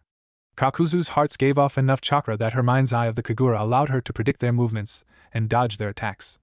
Unfortunately, beyond using her chains to hold the hearts back, she hadn't been able to do a thing to Kakuzu. Now the greedy bounty hunter was starting to look bored. Is that all? He asked after that first attack. I was expecting something better. But here it turns out that one of my hearts was destroyed by a lucky shot. He growled angrily. There's no point in dragging this out any longer. Now die. Karen sensed an attack from behind, so she spun around and used a chain to smack down a fireball. Feeling the last of her chakra fade, she collapsed and passed out, but not before she saw the heart that attacked her explode in a shower of gore. "What the fuck do you think you're doing?" Kakuzu yelled. "Don't take it personally," Sasori said as he had the third Kazekage withdraw his iron sand. "I bear you no ill will. But the fact of the matter is that at this point you are unneeded for our operation to continue. In fact, your continued presence is currently holding us back. So now, for the good of the mission, die." Sasori sent another wave of iron sand at Kakuzu, who attempted to counter by firing a pulse of lighting. While Kakuzu's body and lighting heart escaped damage, his earth and wind hearts were destroyed. He quickly pulled his lighting heart back into his body, knowing that he would die if it was destroyed. "And what happens when you're no longer needed for the operation?" he asked. "You seem to believe that since you're the one doing the backstabbing now, that somehow makes you immune to it in the future." Sasori sealed the third Kazekage and pulled a katana from his cloak. "If I am no longer needed for the operation, then that means the operation was a success," he replied before charging Kakuzu. The heart stealer dodged, knowing that even he couldn't withstand being poisoned by the deranged puppet master. Focusing his chakra around his fist, he punched as hard as he could and was satisfied as Sasori's head flew from his shoulders. But before he could celebrate, Sasori's headless boy swung at him, barely giving him time to dodge. Sasori's head flew back to his body and twisted back on in a sickening manner. "So, those rumors of just how far you've taken your human puppet technique are true?" Sasori didn't respond, instead charging him again. Kakuzu expertly avoided his strikes while attempting to put his fist through Sasori's chest. Sadly, having a puppet body meant the Sasori could twist and bend in very inhuman ways and not lose any fighting ability. After several minutes of going nowhere, Kakuzu saw opening and punched. Sasori turned as the fist gently grazed his chest. Kakuzu prepared to follow up but found his arm moving very slowly. Too late, he realized that Sasori's free hand had been weaving chakra threads that were now holding his arm in place. Before he could pull free, Sasori stabbed his final heart. Kakuzu spat up blood and glared at his red-headed opponent. "Enjoy your victory for now," he growled as he thought back to the leaders of Taki who had locked him up as punishment for failing to kill the first Hokage. A leader willing to sacrifice his followers to further his own goals will turn on you sooner or later. Remember that. Sasori simply cut Kakuzu's head off and quickly sealed his body. Sasori then turned and approached Karen. "Now what to do with you?" he asked himself. "You held off Kakuzu, which is impressive, but in the long run I doubt you'll amount to anything impressive." He raised his sword overhead. "Still, I would rather err on the side of caution." He brought his sword down to stab Karen, but was stopped by a kunai. Naruto had once again gotten in his way. "I don't have time for this," he blankly said and made a seal. Another wave of explosions went off, but unlike the others that were centered around the Kazekage Tower, these happened all over Suna. "Shit!" Naruto jumped over Karen to protect her from an explosion that went off nearby. Looking up, he saw Sasori was gone. He grabbed Karen and ran towards the Kazekage Tower. He saw Gaara giving orders while several jonin were leading squads to contain the fires. Haku was standing next to him looking exhausted. "What happened?" Naruto asked as he landed next to them. Deidara was preparing to set off a giant bomb that would have caused massive damage to the city, he replied. Suddenly he grabbed his chest and collapsed. Haku's opponent then came and retrieved the body. Before we could begin pursuit, the explosions went off. "What happened to Karen?" Haku asked nervously as he took her from Naruto. "Is she going to be okay? She isn't hurt, is she?" "She'll be fine," Naruto said. "She's just suffering a mild case of chakra exhaustion. And you know how quickly an Uzumaki can get over that." He and Haku laughed weakly. "Well," Haku said, "I guess I'll just take her to the hospital." Haku passed out as his own chakra exhaustion caught up with him. Naruto created a pair of clones to take them to the hospital, while he helped Gaara clean up the mess he had created. Meanwhile, in the land of rice fields, the citizens of the new Otogekyo were going about their business. Right now it was just a large town, but once all the construction on the outskirts was finished, it would be a small city, comparable to other shinobi villages. In the central tower, Sasori is giving a mission report to 4 people. The explosive Zetsu did not cause as much damage as we were hoping. A woman in white, matching the description of the Kagaya woman we were told to look out for, drained most of them of their chakra. A growl came from the corner. But we were successful in removing Deidara and Kakuzu. "Excellent," the man behind the desk said. "We can begin making preparations to move to Phase 2. Sasori gave a bow, turned to walk away. "And Sasori, please tell Haiden that if he can put off praying long enough to walk back here, he can put off praying long enough to give his own report." Sasori nodded and left. "So what do you think?" he asked a figure in the corner. "I observed for as long as I could without being detected," Zetsu said. I have not yet managed to learn how Uzumaki is controlling Mother. Or how he turned her against us, her loyal servants. The leader nodded. Very well. Continue to observe her as frequently as possible. If we can recruit her to our side, it will make things much easier. Zetsu nodded and sank into the floor. The remaining 2 people stepped in front of the desk. What are your thoughts? The tall orange-haired boy spoke up first. Having Kagaya on our side would be in our best interests, he said calmly. But based on Zetsu's observations, we cannot hope for her to help us. I think ensuring that Phase 2 goes off without any hitches is the best course of action at this point. The leader nodded and looked at the pinkette next to Yugo. The fuck you expect me to say? She snapped. You're the fucking leader of this shithole. I'm just here to fuck up that pineapple-headed shitstain and his weasel fucking cum dumpster whore. How's that for a fucking plan? The boy frowned. Tayuya, show some respect, he said. You are not vital to this plan. You can very easily be replaced by any number of Otonin. She scowled. Fuck off, Yugo. I'll talk however I fucking want to whoever I fucking want. You fucking got that? Yugo felt his temper being to act up, but a spike of killing intent made both of them focus back on the leader. That's enough. Both of you, he said. Now leave. I have some documents that need to be finalized. They bowed and left, Tayuya a bit slower due to her noticeable limp. He turned and stared out the window at his growing city. Just you wait, Itachi. You, Konoha, and everyone else who ever disrespected the Uchiha clan will pay for your treachery, Sasuke said as his purple-ringed eyes pulsed with rage. Just what in the hell do you think you're doing? Tsunade yelled as she paced behind her desk. In front of her were Teams Asuma, Kakashi, and Naruto. Team Naruto was taking most of the anger. Just because you went on a 3-year trip doesn't mean you can just go running up to other villages whenever you feel like it. And how did you even know that Suna was under attack in the first place? And who attacked it? Well, Naruto began, I knew it was under attack because Shikaka told me. Over my trip I learned how to communicate with, and access the chakra of, all the Biju. As for who attacked, those were the former Akatsuki members who left when the leaders abandoned their whole take-over-the-world scheme. Some of the other Biju warned me that something like this could potentially happen. I just didn't think it would be so soon. Very well, Tsunade said, already feeling another headache coming on. So who is this new group? Who are their members? What is their plan? And why would some of the Biju be aware of them? As far as I know, this new group doesn't have a name, Naruto said.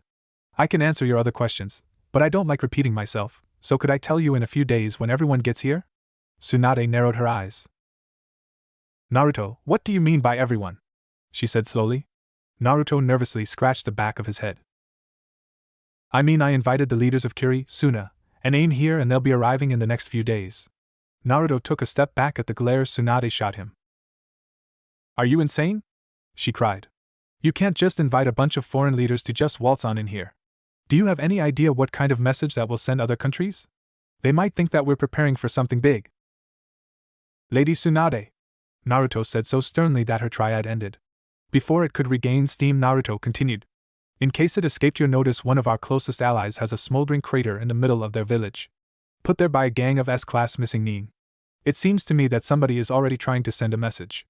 I have a lot of info that I've been ignoring because I had no proof it was true and I didn't want to cause any problems. Now because of that there are dozens of people in Suna's hospital receiving from being blown up. We need to prepare for something big because something big is already starting, and one way or another I'm going to do my best to help the people close to me. I can do it with your permission or without it. What's it going to be? Everyone watched nervously as Naruto and Tsunade stared at each other. Finally, after what seemed like an eternity, Tsunade sighed and pulled a bottle of sake from her desk. You are so lucky that I like you, brat, she growled. Fine. For now I'll trust your judgment. But I'm warning you. If this goes badly, you will be the one cleaning up your mess. Naruto grinned and gave HR a thumbs up as she poured herself a drink. Now there is one thing you need to answer for. How exactly is Kagaya Otsutsuki here, and why are you just letting her wander around completely unsupervised? Isn't this the same woman that nearly wiped out humanity? Naruto tilted his head in confusion. Well, her being back is part of the story I wanted to tell everyone, he said, ignoring her agitated groan. And why would I not let her wander around? She's completely harmless. As he said this, the window behind Tsunade smashed to pieces and Naruto ducked as a bone flew over his head and embedded itself in the wall. Everyone watched in confusion as Naruto walked over to the broken window and started waving. Kagaya, please don't break things, he said a little too happily. When you do, I'm the one who has to pay to fix them. Tsunade looked out the window and saw Kagaya standing on the window across the street. Her hand was extended, like she had just finished throwing something. Her fingers were twitching with annoyance, if her face was anything to go by. She turned and jumped away as Tsunade stared at Naruto. "How exactly is that harmless?" she asked. "In case you didn't notice, people don't normally try to kill each other." Naruto shrugged. "Maybe," he said. "But this is a huge improvement compared to how she used to be. I placed some seals on her that would paralyze her if she tried to drain the chakra of anyone. As soon as I removed them and told her they were gone for good. But what I didn't tell her was they will reactivate as soon as she tries to do it again. In the days since the battle, she hasn't tried once. I know she isn't nice or normal, but she also isn't a monster. At least not anymore." Tsunade sighed, knowing she wouldn't be able to talk Naruto out of this. Of course, she doubted she could do anything against Kagaya even if she wanted to. "Very well. For now you're all dismissed." Everyone saluted and turned to walk away. "Before you go, Naruto, how many days will it take for everyone to get here?" Naruto thought for a moment before holding up 3 fingers. Tsunade was again stunned. Even ignoring Naruto's apparent ability to instantly communicate across long distances, she didn't see how they could all get here so quickly. Suna was understandably, since Naruto could have just told them before he left. If Kiri had its Jinchuriki and they could talk with their Biju like Naruto, could she suppose that he could have told them as they were leaving Suna? But Ain? She couldn't think of any way for Naruto to communicate with them, or for them to get here so quickly. She decided to stop asking questions and just let them go. As they walked down the hall, Shizen walked up to Kakashi. "So Kakashi," she said as she nervously adjusted the papers she was carrying. "My shift ends a little early today, so I was wondering if perhaps you would care to join me for dinner tonight?" She blushed as Kakashi turned and I smiled at her. "I'm very flattered, Shizen," he said while Shizen's heart fluttered. "But I'm going to have to decline." Shizen's heart shattered. "It was nice talking to you, though." Later, Kakashi walked away, leaving Shizen disappointed until she felt someone tapping her shoulder. She saw Karen was the one trying to get her attention. "Excuse me, Shizen, was it?" she asked. She nodded, so Karen continued. "I don't really think you're his type." Seeing Shizen's confused look, she continued. "Well, we and Suna," and blushing slightly, she leaned in and whispered in Shizen's ear. A number of expressions crossed Shizen's face, most of them some variation of confusion. Finally, she pulled away. "Are you sure?" she asked. "I know that Kakashi isn't exactly the most normal person around, but that seems a bit strange even for him." Karen nodded. "A person's chakra will fluctuate a certain way when they're interested in someone else," she explained. He was definitely interested. Shizen walked away looking more confused than ever. Everyone else left the Hokage Tower and began to go their own separate ways. "Speaking of dates," Naruto said, "would you like to go out tonight, Sakura?" Sakura stopped and thought about it. Part of her wanted to instantly reject him like she used to while she waited for Sasuke to finally come around. But another part wanted to say yes. The part that had formed when she saw Naruto bandaged in the hospital after the failure of the Sasuke retrieval mission. The part that had grown louder as she spent 3 years training and remembering her time on Team 7 and all the time she spent with Naruto, while Sasuke did his best to distance himself from them as much as he could. As those two fought, the third voice that was exhausted after the mission and wanted to crawl into bed and sleep spoke up. "Not right now, Naruto," she said. "Ask me again some other time." Naruto smiled. That wasn't a no, so he still had a chance. "Alright, Sakura. Some other time," he said. "Hey, Ino. Would you like to go out tonight?" Both girls froze and stared at him. Finally, Sakura spoke up. "Naruto, what the hell?" she asked angrily. "You can't just ask out 2 girls right in front of each other. Do you have any idea how rude that is?" At Naruto's confused look, Ino spoke up. "You're making it seem like you don't care who you're dating," she said. "Asking me right after Sakura makes it seem like you don't actually care what she said. But it's also like you're only interested in me because Sakura said no. Not to mention, if we both said yes, you'd be cheating on us." Naruto began waving his arms in panic. "No, no, no, no, no," he said. "I swear I didn't mean it like that. I'm so sorry. I'm still not used to the whole dating thing. I just kind of fell into my other relationships, and none of them ever minded me seeing other people." Once again, Ino and Sakura were frozen, staring at Naruto. "Naruto," Sakura said slowly in a tone that promised trouble. "What exactly do you mean by other relationships?" Naruto, unable to sense the danger, began talking. "I have 4 girlfriends," he said proudly while holding up 4 fingers. "Why? Is that not normal?" Sakura's eye twitched. "No shit, that's not normal," she yelled. "How many people do you know who run around in openly polyamorous relationships?" And why are you trying to get more? Are they not enough? Naruto began flailing again. It's not like that, he said. Like I said, I just kind of fell into them. And they said I could date other people if they approved, and they're all coming, so I figured I ask you both. I've always liked Sakura, and Ino's pretty and kind, so I figured why not? Sakura was about to start another rant when she was cut off by the last thing she expected to hear. Sure, Naruto. What time should I be ready? Sakura turned and started dumbly at Ino. Ino laughed at Sakura's expression before shrugging. What? It's just a date. If it works out, great, and if it doesn't, we can still be friends. Plus, there's no guarantee I'll meet the approval of these mystery ladies. Great, Naruto said. I'll pick you up at 6. Ino gave a wave and walked away while Naruto did the same, leaving Sakura standing there, more confused than she'd ever been. Naruto started thinking about his plans for Ino. Where should I take her? He asked himself. It needs to be somewhere fancy, but not too fancy. I don't think I can afford some of the places around here, plus it is just a first date. Save the fancy stuff for another date if I get one. Excuse me, Naruto Uzumaki. Naruto looked at who pulled him from his musings and saw the same guy who had jumped him while he was talking to Team 8. Hey, it's the creepy art guy, Naruto said with a grin. Not to be rude, but I just got through dealing with one insane artist, so could you make this quick? The artist gave a very creepy grin. My master wishes to have a word with you. Naruto's smile instantly fell and his face hardened. He fully turned to face the artist. Very well, he said coldly. Lead the way, mister. He left the question hanging, hoping to get something out of the weirdo. For the sake of this mission, you may refer to me as Sai, the now named Sai said. He then turned and walked away with Naruto close behind him. Sai led Naruto to an abandoned building where he showed him to a secret passage in the basement. What followed was a maze that Naruto couldn't even pretend to keep track of. Eventually they entered a dark room with a single illuminated table. Sitting at the table was an old man wrapped extensively in bandages. His right arm was sitting in a sling. Seeing the two enter, he made a gesture with his hand, causing Sai to stop walking. Naruto continued up to the table and sat down. So, he said as a cold smile crossed his face. You're the infamous Danzo Shimura? He looked the old man over. Considering all the horror stories I've heard about you, I'm not sure if I should be disappointed or impressed. Danzo's one eye narrowed. And how exactly have you heard about me? He asked. Or about my rude agents? Naruto gave a low laugh. I don't even know where to begin, he said. I suppose the first time I saw your name was when I took down Orochimaru. Danzo's eye widened in shock. He talked a lot about you in his notes. Did you know you inspired most of the terrible things he did?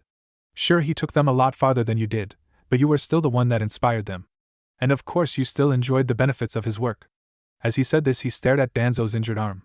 Not to mention he gave full credit for Kabuto to you. Danzo gave a grunt. Orochimaru was the one who turned Kabuto traitor, he insisted. Before that he was an ideal shinobi for Konoha. Naruto rolled his eyes. I'm sure you believe that, he said blankly. But getting back to your question. Most of what I heard about you came from my time in AIM. Danzo's eye widened again, and he leaned forward in his seat. I see that got a reaction out of you. Yes, Akatsuki's descent from a band of rebels to an international terrorist cell is your fault. Not purely your fault, but you still have a lot to answer for. Unless I'm mistaken, offering aid to another village in exchange for said village helping you stage a coup is very illegal. I guess we're lucky Nagato accidentally summoned Kagaya to wipe out your forces. Indeed, Danzo said as he subtly activated the stolen Sharingan in his right eye. Why don't you tell me more about this Kagaya woman? To Danzo's confusion, Naruto shook his head. No thanks, he said. She isn't really relevant to this conversation. Instead, let's talk about what a hypocrite you are, trying to stage a coup after exterminating the Uchiha for doing the same thing. Danzo glared at Naruto. Don't look so surprised. In case you forgot, Itachi was a member of Akatsuki. If I knew the history of its leaders, learning about one of the followers shouldn't be that hard. Perhaps, Danzo said as he focused more power to his Sharingan. Of course you can understand why I'll have to ask you to never speak of this again. Yeah, that's not going to happen, Naruto said. And can you do me a favor and stop trying to use that eye on me? Laughing at the confusion and fear on Danzo's face, Naruto decided to explain. Did you know that a pair of Sharingan are permanently linked? If a Sharingan develops the ability to link to other dimensions, even if you implant those eyes in two separate people, they will still link to the same space. And since it would be bad for someone with unbreakable hypnosis to accidentally hypnotize themselves, anyone with the Kodo Amatsukami can't hypnotize themselves. And if those eyes are separated, the two people with the eyes can't hypnotize each other. Naruto slowly opened his mouth as a mass of black chakra flowed out. It took the form of a one-eyed crow with a Sharingan in its single eye. The crow caught a few times before it retreated into his mouth. "Where did you get that eye?" Danzo asked angrily. He made a hand gesture, and Naruto sensed several root agents surrounding them. "Sadly for you, Itachi no longer shares your ideals," Naruto said. "While he agrees that sacrifices are necessary for the greater good, he now sees that sitting back and ordering everyone else to make sacrifices for you while you brag about how great you are helps nobody. It wasn't very wise of you to tell me all of this," Danzo said as he slowly stood up, his glare never leaving Naruto. "It doesn't matter," Naruto said with an actual grin. "In a few days all those hornets' nests you poked are going to explode and there's nothing you can do to stop it. Now if you'll excuse me, I have other stuff to do." Naruto stood and turned to walk away but found several root agents blocking his way. "You aren't going anywhere," Danzo said. "You will remain here until all the problems you have created for Konoha are taken care of." "I hate to break it to you, but you are not Konoha," Naruto said. "You are a self-centered asshole who believes he can get away with anything by constantly spewing the phrase greater good even though the greatest good you've ever done has been purely for yourself. And I really can't stick around any longer. I have a date tonight." Naruto then took a deep breath as he channeled chakra to his throat. "Stop him!" Danzo yelled. But before they could move, the root agents were all blown away by the cloud of steam Naruto exhaled. The steam cleared, revealing Naruto was gone. "Find him. Bring him back here at once." The root agents scattered, but Naruto had followed the steam to the nearest exit and was long gone. Ino looked herself over in the mirror. Naruto had left before she remembered to ask what tone the date was. She wasn't expecting anything fancy, but really hoped he had enough sense not to take her to the ramen stand. Well, he must be doing something right if he managed to win over 4 girls and got them to agree to share. She told herself as she adjusted the purple dress she had settled on. She hadn't done anything with her hair, and the only makeup she used was a bit of lipstick, enough to be sexy without drawing attention. She figured that she looked good enough that she didn't need a ton of makeup. "Well, here goes nothing," she said as she left her room and walked downstairs. At exactly 6 there was a knock on the door. Opening it, she saw Naruto in a nice black shirt and good-looking black pants. "Wow, you look great," he said as he held out his arm for her to take. She closed the door and took his arm, while looking him over. "Thanks, you don't look so bad yourself," she replied. She had never thought much of Naruto, but he had definitely grown to be handsome. "So where are we going?" "Nowhere special," he said. "Just a lucky leaf." Ino smiled. As expected, he was taking her somewhere nice without being too fancy. She wasn't sure what she'd do if he took her somewhere formal with the dress she was in. It didn't take long to reach the lucky leaf and get a seat. After placing their orders, Naruto decided to start the conversation. "So what's it like on Team Asuma?" "It's okay, I guess," she sighed. "I've been friends with Choji and Shikamaru since I was little, so we get along really well and it's easy for us to work together. But sometimes I get the feeling Asuma doesn't really want to be a teacher." "Really? What makes you think that?" Ino spent a few minutes thinking about how to phrase her answer. Finally she spoke up. "Well, I always feel like Shikamaru is his friend, but Choji and I are just his students," she said. "Sure, he trains us. But him and Shikamaru always hang out before and after training, plus during training they act like they're best friends. Sometimes I get the feeling he's trying to get Shikamaru to take over our training." She snorted. "Good luck with that." "I know how that is," Naruto said. "Kakashi never played favorites, but he never really taught us anything either. If you want, you can always come train with my team." Ino smiled. "Thank you, Naruto. I just might take you up on that," she said as the waiter brought their food. "But let's talk about something more positive. Are you enjoying being back in Konoha?" Naruto shrugged. "I guess so. It's great to be home, but most of my time back has been spent being interrogated by Tsunade." The blonde pair laughed at that. "And I barely even had any time to clean my apartment. Plus I forgot to ask anyone to take care of my plants, so they all died. Now I have to start my garden all over." Ino instantly perked up. "You like gardening?" she asked, surprised. When Naruto nodded, she quickly latched onto the shared interest. "How come I've never seen you in my family's shop? We're the best flower shop in the village." "That's part of the problem," he said. "When you're the best, you tend to charge a little extra. I could never afford anything from there." "Hey, our shop isn't that expensive," she said with a blush. She knew that wasn't true. There were only a few flower shops in Konoha and her family's had a reputation for quality. Of course, their prices were high compared to other shops. Deciding to move on, she asked Naruto what kind of plants he grow, to see if she could help get him started. They talked about their favorite flowers, ideas they had for what flowers would look nice together, and tips and tricks they had for helping plants grow. Before Ino knew it, they had been talking for several hours and Naruto was now walking home. I figured we could do it by taking some white ones, then breed them with something closely related that's blue. What do you think? Ino thought about it. I suppose in theory it could work, she said. But I'm thinking that might produce a lighter shade than what you're looking for. Plus there's no guarantee the result would be capable of producing offspring. Seeing they had reached her doorstep, she was surprised how disappointed she was that it was over. Does it have to be over? She asked. The night's still young. Sorry, but tomorrow's going to be a long day, he said. The group from Suna is going to be here tomorrow, and since I invited them here, it's only right I'm there to greet them. Ino raised an eyebrow. By group from Suna you just mean Gaara and his siblings, right? Naruto nodded. Come on. They've been here a million times. They don't need you to show them around. Unless Temari is one of these mystery ladies? Naruto laughed. Sorry, but me and Temari? Naruto wiped a tear from his eye. That's never going to happen. Though Temari is the reason I'm showing up early. I promised I'd help set her up with Shikamaru. Temari and Shikamaru? Really? Ino just couldn't see it. Shikamaru wouldn't want to bother with a relationship, and Temari was way too outgoing for someone that lazy. Yeah, they'll go great together, Naruto insisted. Shikamaru just needs a few pushes in the right direction. Well, Ino, I had a great time tonight. I'll see you around. Naruto gave a wave and started walking away. Wait. Naruto looked back at Ino, who was blushing. Isn't this the part where you asked me for a kiss? Naruto grinned. Ino, you shouldn't kiss on the first date, he said. I had a great time tonight. I think we really had a connection. Maybe on the second or third date I'll ask you for that kiss. But first I need to get a second date with you. Realizing what he was asking, she smiled and waved. I'd love a second date, she said. But first maybe I should wait and see if these mystery ladies approve of me. But if they don't mind, then sure. See you later. Ino blew Naruto a kiss and headed up to her room. Leaning out the window, she smiled as Naruto walked away. This relationship was going to be far from normal, but it just might be worth it.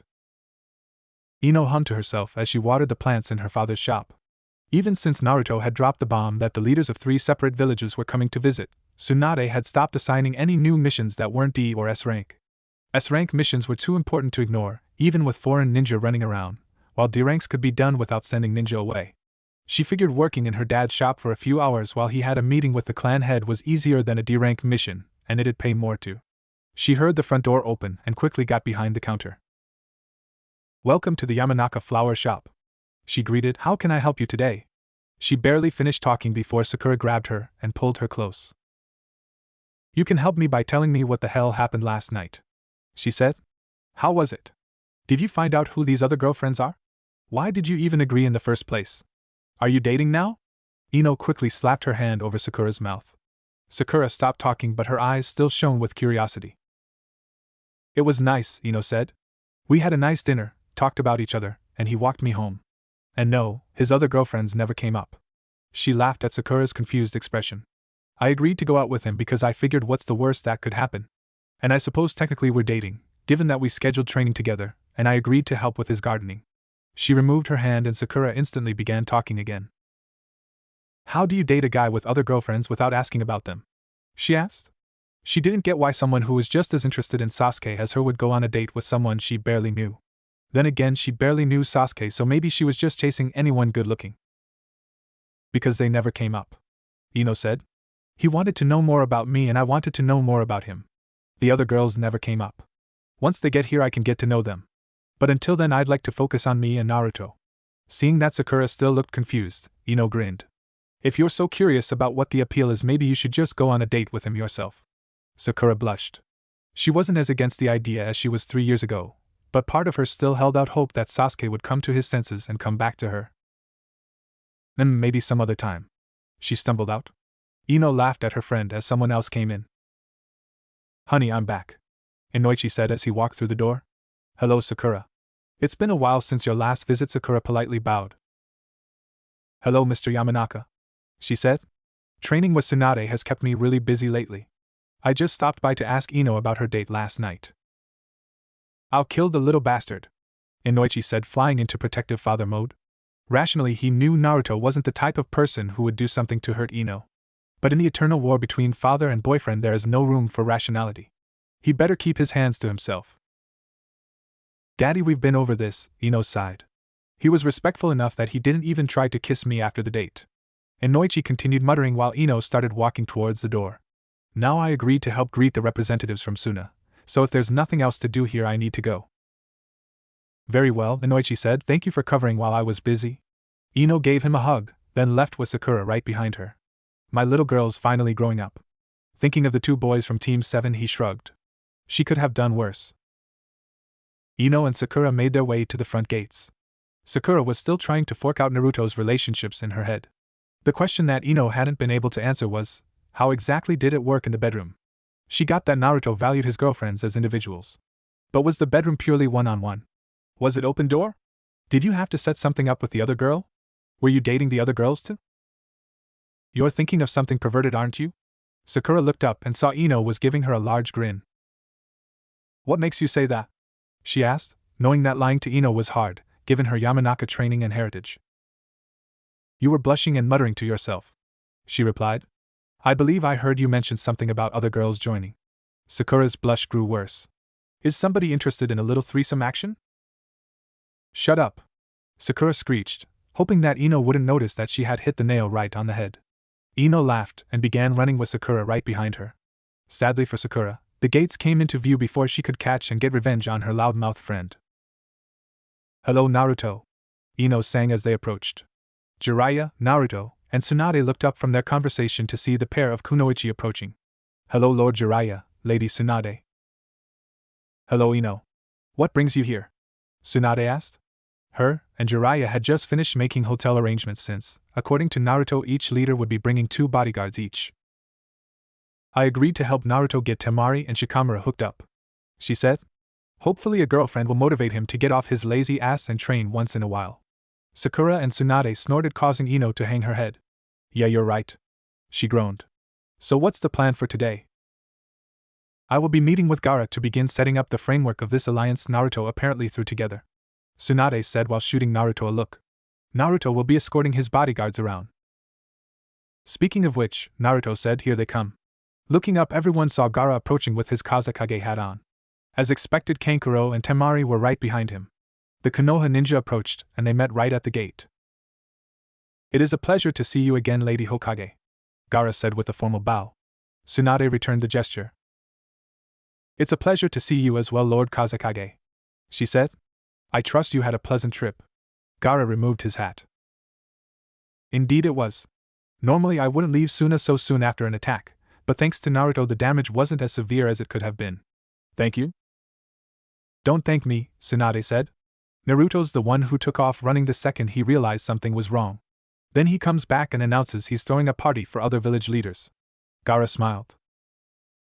Naruto tends to not be very clear when explaining things, he said, getting laughs from everyone but Naruto, who muttered angrily. I have sent several letters to the other leaders, but I've never had the chance to speak to them in person. I'm hoping this will lead to an alliance that can benefit all our villages. Very well, Tsunade said. Let's head to the Hokage Tower and begin negotiations. Naruto, stay out of trouble. Hey! Gaara, Jiraiya, and Tsunade began walking to the Hokage Tower, leaving everyone else behind. Come on, Temari, Naruto said. We have a lot of work to do if you're going to score with lazy, dull, and scrawny. Naruto, don't call him that, Temari said as she lightly pushed him. The trio of blondes left with Kankuro chasing after Gaara, and Sakura once again left by herself. I wonder if I should have told them about Hinata, Sakura said to herself. Heading back home, she shrugged. What's the worst that could happen? So Temari, Ino said as they walked through the park. What exactly is so great about Shikamaru? I mean, I've known him my whole life and he's nice, but I don't think I'd ever date him. Probably for the same reason I won't date Naruto, Temari replied. I see all the great things about him, but he's like a brother to me, and I'm not interested in sleeping with my brother. I guess, Ino said, but even if I wasn't that close to him, he's just so boring. Naruto burst out laughing while Temari glared at Ino. I can't help it if I like the guy. She said you don't seem to mind splitting Naruto with 4 other girls. Rather than get embarrassed, Ino grinned confidently. What can I say, he's just that amazing. Are you sure you don't want to date your not really brother? Temari cringed. Look, she said. If someone wants to date a family member, they can go right ahead and do it. If you're close enough to someone that they're like a family member, then they're like a family member. But don't say someone's like a family member and then date them. Because then you're just going out of your way to be weird. As interesting as this is, Naruto said, I've located the target. He pointed to a nearby hill where Shikamaru was staring up at the clouds. Okay, here's the plan. Ino and Temari leaned in, interested to hear what Naruto had thought up. Temari, go tell Shikamaru he's taking you out and when to pick you up and where to take you. The girls stared at him. That's your plan? Ino asked. Just go tell him that they're dating? Naruto nodded and grinned at them. Well, I couldn't outsmart Shikamaru, he said. So I figured just tell him he has to do it. He'll agree because arguing will take more effort than just doing what you say. The girls couldn't think of any way to argue with that. Alright, let's do this, Temari said as she confidently walked over to Shikamaru. Naruto and Ino watched as Temari stood over Shikamaru and started talking. Shikamaru sat up and seemed to start panicking as the conversation continued. Finally, he fell backwards in defeat as Temari turned and walked back to them with a big smile on her face. Well, that was easy. So what are you going to wear? Ino asked. Seeing Temari's confusion, Ino's jaw dropped. Oh my god, you've never been on a date before, have you? Seeing Temari's blush, Ino grabbed her arm and dragged her away. Don't worry. I have a dress that will look absolutely gorgeous on you. A Naruto? He turned and saw Hinata, who looked like she was on the verge of passing out.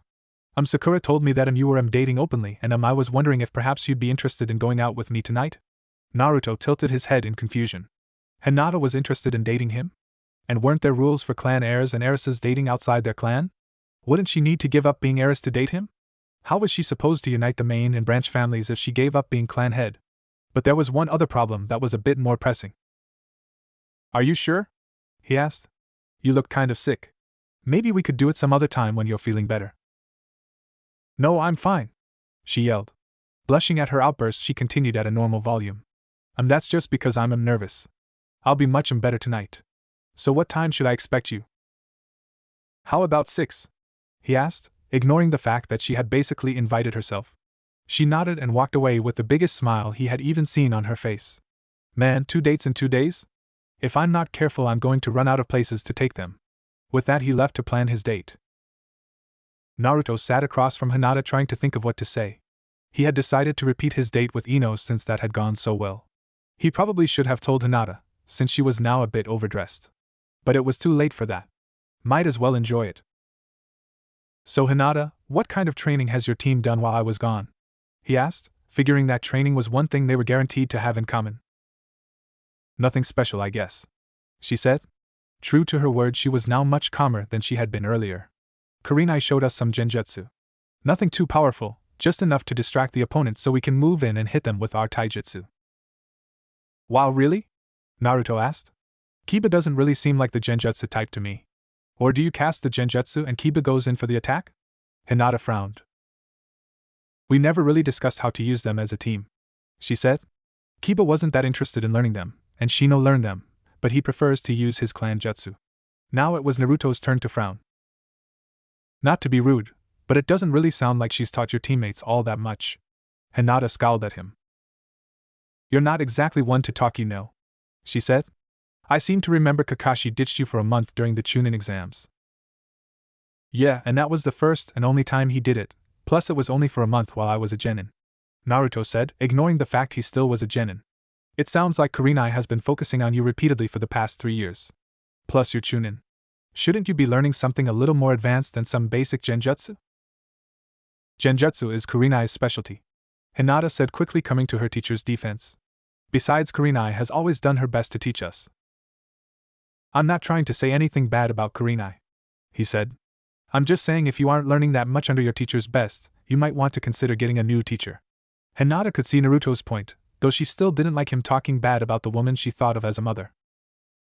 So Naruto, she said, trying to lighten the mood. What did you learn over the past 3 years? Naruto tried to think of something he could tell her that wouldn't reveal things he didn't want revealed yet and lighten the mood. One very important thing I learned is, no matter how much they claim to know about ninja, never get advice from a civilian. Seeing Hinata's confusion, he grinned.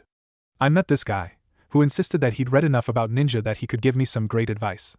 He kept insisting that I was going to be an amazing ninja based on my unique skills. Like how my henge is an actual transformation instead of an illusion.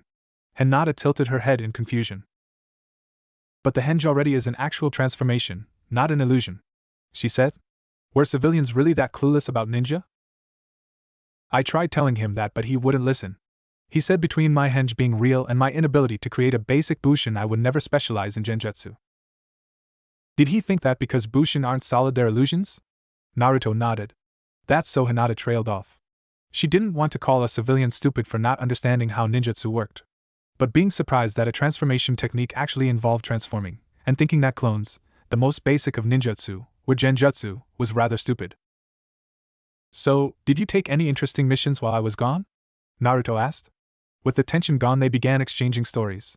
Hinata talked about some of the missions Team 8 had taken, Naruto talked about some of the sights he'd seen on his travels. Eventually they were walking back to the Hyuga compound. Tonight was pretty fun. Yes, it was just as wonderful as I always dreamed it would be. Hinata sighed happily. Naruto raised an eyebrow. Hinata made it sound like she had been planning this for a long time. Well, whatever. Well, Hinata, I suppose this is the end of our date. She pouted. I really enjoyed our time together. I hope we can do it again sometime. He turned and began to walk away. Wait! Hinata yelled. Naruto stopped and looked at her. This is the part where you're supposed to kiss me. Naruto smiled at her. I'll tell you the same thing I told Ino. We don't know each other well enough yet. Ask me again on our second or third date. Naruto was about to walk away when Hinata stopped him again. But I'm not like Ino. Naruto looked back at Hinata with a raised eyebrow. You don't need to prove yourself to me. Back in the academy when everyone else thought you were an idiotic loser, I noticed you. There was never a moment when I doubted that you would become Hokage. No matter how bad things got, you never gave up. You've always inspired me. You make me believe that I can be a better person and accomplish my own dreams. I love you, Naruto. She stepped forward, preparing to kiss Naruto. To her confusion, Naruto took a step back. Hinata, you couldn't possibly be in love with me. Hinata was fairly certain she heard the sound of her heart shattering into a million pieces. Before tonight, our longest conversation was just before the Chunin exams. Before that, we almost never spoke to one another. You don't know me well enough to love me. But I do know you, she desperately said. I watched you. Whenever somebody said you couldn't do something, you trained yourself as hard as you could. And I watched and wished that I could be as brave and strong as you, so together we could help each other accomplish both our dreams. Hinata, that's not love, Naruto said. That's you using me as an emotional crutch. Hinata gasped. You're a lot stronger than you give yourself credit for. Just have a little more confidence in yourself, and there's nothing you can't do. And I'll be right next to you the whole time, as a friend. So what? She asked as she glared at him. You're saying that if I was braver I wouldn't even want to be with you? That you'd just be an acquaintance and nothing more? Yes, that's exactly what I'm saying, he replied. And I can prove it to you. Come on, please, Naruto said as he crawled on his knees next to Tsunade. You don't have to make her your next apprentice or anything. Just give her a little extra training so she'll be confident enough to stand on her own. Naruto, we've been over this, Tsunade said as Naruto stood up. If I'm going to make this alliance you've set up work, it's going to take a lot of my time. I won't have time to train Sakura and Hinata. Tsunade, you and I both know that Sakura has essentially finished her training under you, Naruto said. Anything you haven't taught her at this point, she's either learned it from Shizen, or she taught herself in her free time. Come on. I turned you 30 again. The least you could do is help my friend out. Tsunade sighed and rubbed her forehead. She knew that Naruto was right, both about Sakura and about her owing him. She was just lucky he was asking her for something so mundane. Fine, she said. I'll work out a training schedule with her later. Now, who exactly are we going to meet this morning? Thank you so much, Naruto said, pulling her into a hug. I promise you won't regret this. Tsunade smiled and returned the hug before they resumed walking to the gates. And today the representatives from AIM should be showing up. Tsunade noticed that Naruto seemed slightly nervous. I really hope you know what you're doing, she said to herself. The last experience she had with AIM involved her team barely managing to escape with their lives from Hanzo near the end of the Second Shinobi World War. She vaguely remembered something about Jiraiya leaving to train some orphans, but shortly after that she had learned of Dan's death and had stopped caring about anything. Relax, Naruto said as they finally reached the gates. Everything will be fine. I just need you to trust me like you always have. I do trust you, Naruto, she said as Jiraiya walked up. It's the bunch of people from AIM I don't know that have me worried. Historically, AIM didn't have the best relationship with Konoha, or any other hidden village. Speaking of, Jiraiya said as he stared down the road leading to Konoha. Any idea when out guests are going to get here? Naruto put a finger on his chin and thought. They should be here really soon, he said. I don't think it takes that long to fly here. Jiraiya and Tsunade shared a look. What exactly do you mean by fly? She asked, hoping this wouldn't turn into another wait and see situation.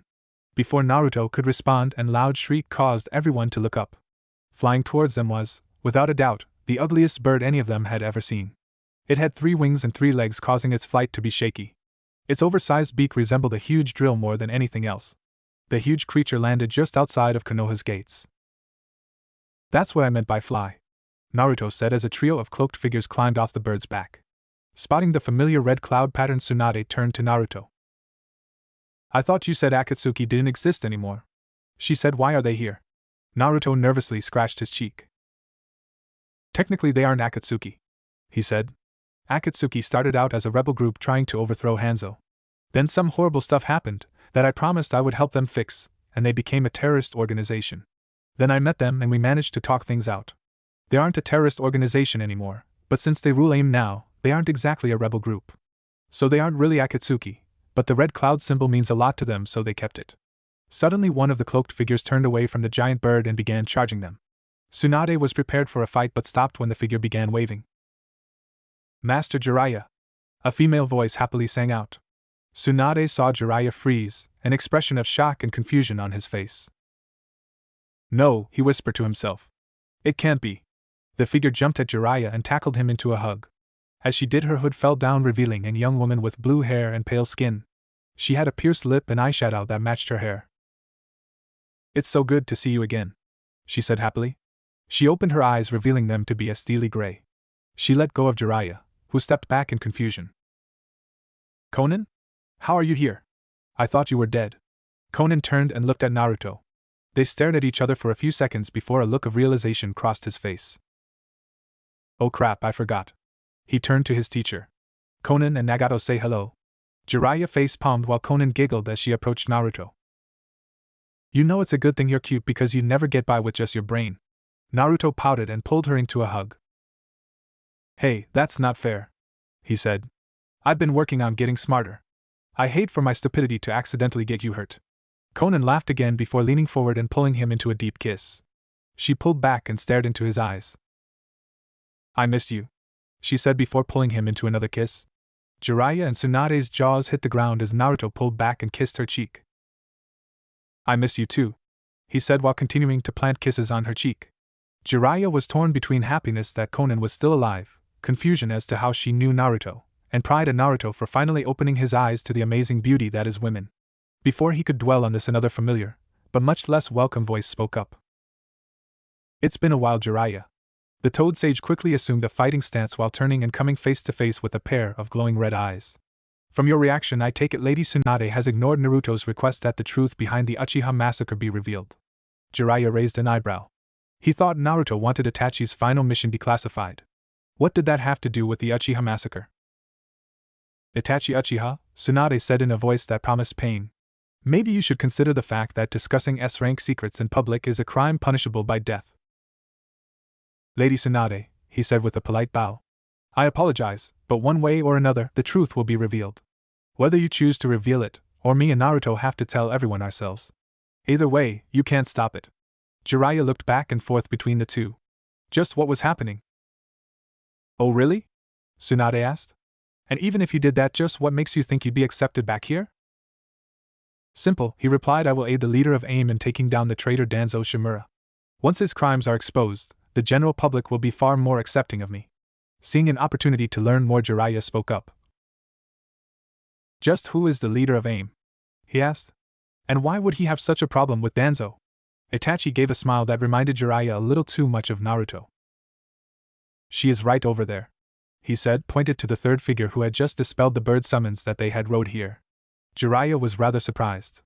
The girl looked to be about Naruto's age, with flaming orange hair and too many piercings in her face. As she approached, she met Jiraiya's eye, causing him to freeze. A pair of very familiar purple ringed eyes stared at him. It's very good to see you again, Master Jiraiya, the girl said. Jiraiya stared blankly. He had seen and heard a lot of crazy things since Naruto came back, but there was no way he was actually seeing what he thought was in front of him. Nagato? Is that you? The girl blushed and looked away. What the hell? How did this happen? She turned and glared at Naruto, who was no longer kissing Konan, but was still holding her closely as they talked. That conversation can be saved for later, she said, sounding slightly embarrassed. For now there are more pressing matters. Where is Danzo Shimura? Look, Nagato, whatever happened, I'm sure he was cut off by her grabbing him and, with a strength her small frame shouldn't have possessed, pulled him face to face with her. He stared into her eyes. They were the coldest, cruelest, most hate-filled eyes he'd ever seen. Where is Danzo Shimura? Danzo paced back and forth deep in the bowels of his root facility. Even since his conversation with the Kyuubi Jinchuriki 2 days ago, the brat had proven impossible to get close to. He was almost always out in public places, usually with several other people. Stationing agents outside his home in hopes of capturing him while he slept had proven fruitless, as he was apparently sleeping somewhere else. Danzo growled. If that brat ran his mouth to Tsunade, then everything he had spent years building would come crashing down in an instant. You should not let your emotions get to you, Lord Danzo, a voice behind him said. That's what makes ninjas sloppy and causes them to fail. Isn't that your philosophy? Danzo turned and saw Itachi calmly standing in the doorway.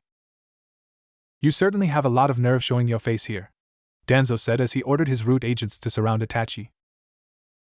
I would advise against that, Itachi said. We have a very limited amount of time if Root is to survive. Danzo gave a humorless laugh.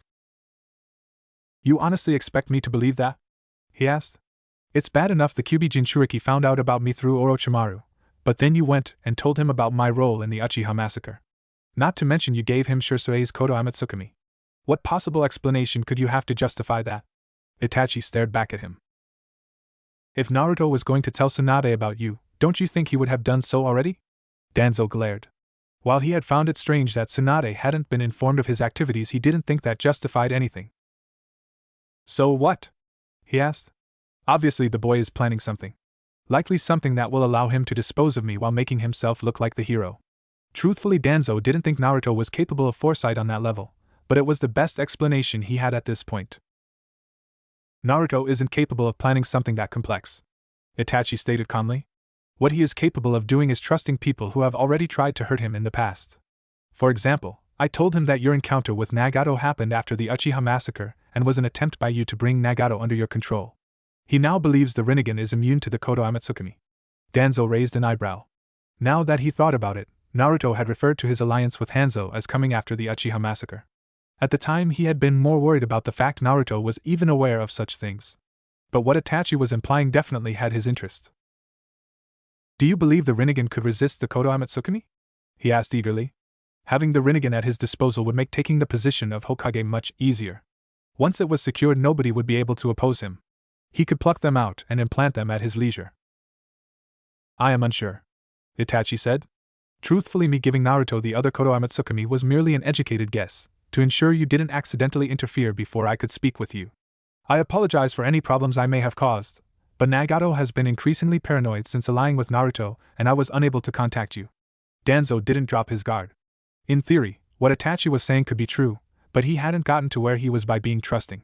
Trusting was what had allowed people like him and Orochimaru to prosper under the third Hokage's reign. Very well, he said. How would you recommend we proceed? This would be his test. Depending on how Itachi answered, he would know if he could go along with his plan, or if he would just kill him now. He could always use an extra pair of Sharingan for his arm. We don't have much time, Itachi said. Right now Nagato and Naruto are likely spilling everything they know about Root to Jiraiya and Tsunade. I placed a genjutsu on them so they won't notice my absence, but I doubt it will take them long to notice. From what you said earlier, I'm assuming you brought Naruto down here, correct? Danzo nodded. Then we'll need to fortify our defenses along whichever entrance you brought him in through. Do you know which entrance he escaped through? Danzo growled. Unfortunately, no.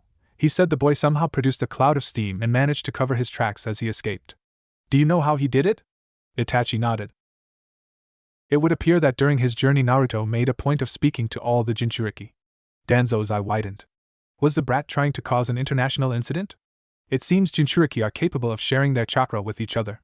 Because he has all of their chakra within him, Naruto is capable of using all of the Biju's unique abilities, though only at the most basic level. I believe the cloud of steam was a severely underpowered boil technique. Do you think this chakra transfer could be replicated in Nanjinshuriki? Danzo asked. The potential for all his root to have the abilities of all the Biju, even on the most basic level, was too good to pass up. I don't know, Itachi said. But perhaps those thoughts should be saved until after the situation has been dealt with. Danzo nodded, disappointed in himself for losing focus like that. Now, since we don't know where he exited the base, we can't guard against them entering from that point. Unless you believe Root has the manpower to guard every single entrance. We do, Danzo replied. But our forces would be spread extremely thin. If they do enter through a different entrance than the one the Jinchuriki knows of, our forces will be overrun. But if we don't place anyone and they do enter there, nothing will stop them from reaching us. Itachi closed his eyes and thought. Perhaps we should keep our forces here, then send them to defend whichever entrance they attempt to enter through. I think it would be best if an explosion shook the base before Danzo could finish. Looking at the nearby security cameras, he saw Konan and Tsunade leading a platoon of ANBU in through the entrance Naruto had used. It appears we don't have time to continue this debate, Itachi said. What do you recommend we do? Danzo turned and pointed at the Root, who had been standing by to see if Itachi was a threat or not. Fortify the entrance, he ordered. This is our only opportunity to stop them. The Root quickly and silently left. Itachi approached and watched the cameras over Danzo's shoulder. Between Konan and an ANBU with wood release, they appeared to be attempting to capture as many as they could. What a fool, Danzo said. Showing mercy to a force created solely for the purpose of destroying her. This is why sooner or later she'll fail. What should we do about Kagaya? Itachi asked as Tsunade began to advance. Danzo scowled at the name. That's the second time I've heard her mentioned, he said. Who is this woman? What is she capable of? He sensed a spike of chakra and felt Itachi tackle him as a beam of light destroyed the security cameras. Looking up, he saw Naruto standing with a girl with the Rinnegan with a bizarre weapon for a hand and a woman in white with 3 eyes. That is what she is capable of, Itachi said blankly. Nagato's hand transformed back to normal while Naruto glared at Itachi. Itachi, what the hell? Naruto yelled. What happened to all that talk about restoring Konoha and cleaning out the corruption? Itachi stared back at Naruto. I lied, he responded. Naruto growled with anger before Nagato put a hand on his shoulder and stepped in front of him. Save your breath, Naruto, she said. It would seem once a traitor, always a traitor. But he's not my concern. She turned and glared at Danzo. Danzo Shimura. She growled with a slightly psychotic grin. You have no idea how long I've waited for this day. I'm going to enjoy killing you as slowly and painfully as I possibly can. Danzo smiled and uncovered Shirsui's eye. Unfortunately for you, Danzo said. Your vengeance will need to wait until you've finished serving me. He began channeling chakra to his eye when a sharp pain shot through it. Confused, he blinked a few times before he realized his field of vision had been narrowed. Turning his head, he saw Itachi standing next to Nagato and Naruto, with Shirsui's eye in his hand. Nagato and Naruto both had stunned looks on their faces. I didn't even see you move, Naruto said, amazed. How did you do that? Naruto's mouth shot open and the crow with Shirsui's eye carefully took the other one from Itachi and dispelled itself. When you transplant an eye, the optic nerves, muscles, and bone all heal in a specific way, he said. In their paranoia, the Uchiha developed several techniques designed specifically for plucking stolen eyes out of their sockets. Naruto turned slightly green. Itachi, you bastard, Danzo said as he covered his eye. Whatever you're planning, you won't get away with it. Several Root appeared, having come to warn Danzo that the ANBU were slowly gaining ground. Itachi smiled. I already have, he said. My sole purpose for being here was to ensure that Shirsui's eye wasn't damaged. Now that it's safe, I'll leave Nagato to deal with you. The Root ninja surrounded Itachi and stabbed him. Itachi burst into a murder of crows and the Root agents all fell to the ground with debilitating, but non-fatal wounds. Danzo growled and unsealed his arm. Fine then, he said. I'll finish you once I've finished the girl. Nagato's eyes narrowed in anger. Before either could make a move, the entire base shook again and sand began leaking through cracks in the walls. Taking advantage of Danzo's distraction, Nagato charged.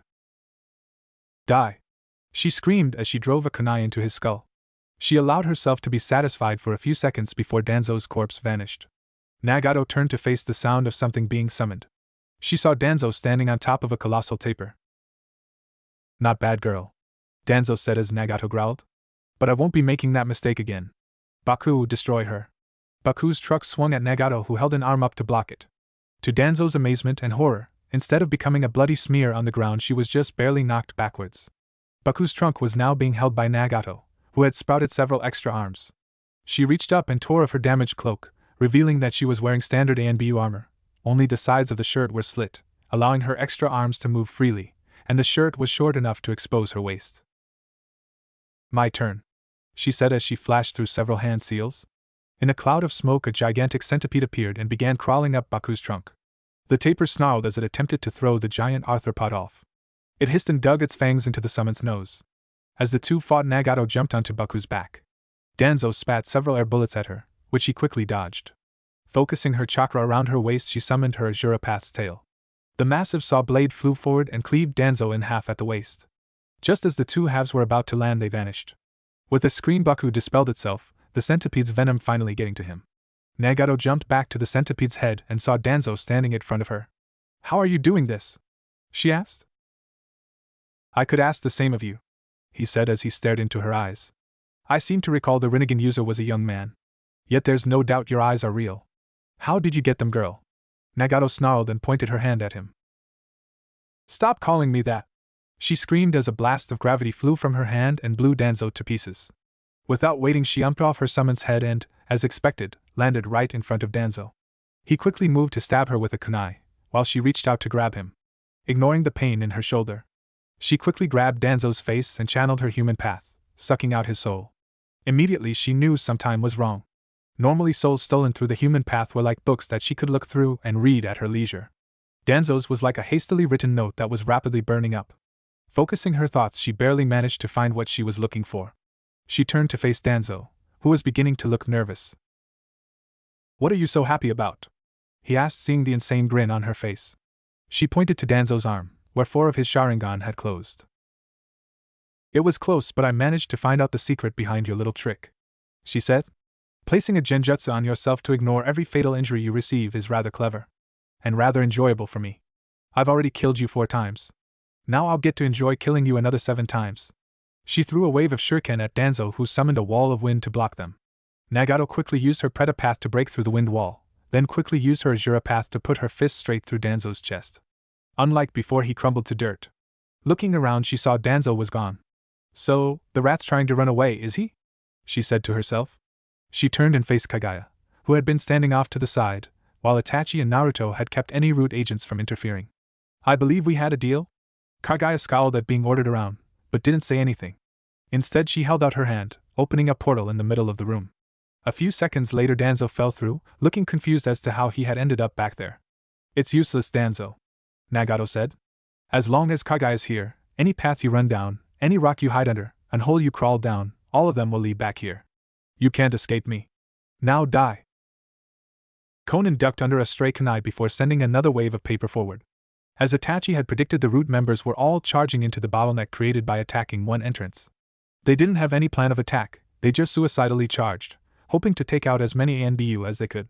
What they hadn't counted on was Gaara, Conan, and an ANBU with wood release. Between the 3 of them, they were able to immobilize the root long enough for the ANBU to incapacitate and capture them. Unfortunately, unlike them, she was limited by how much paper she could carry.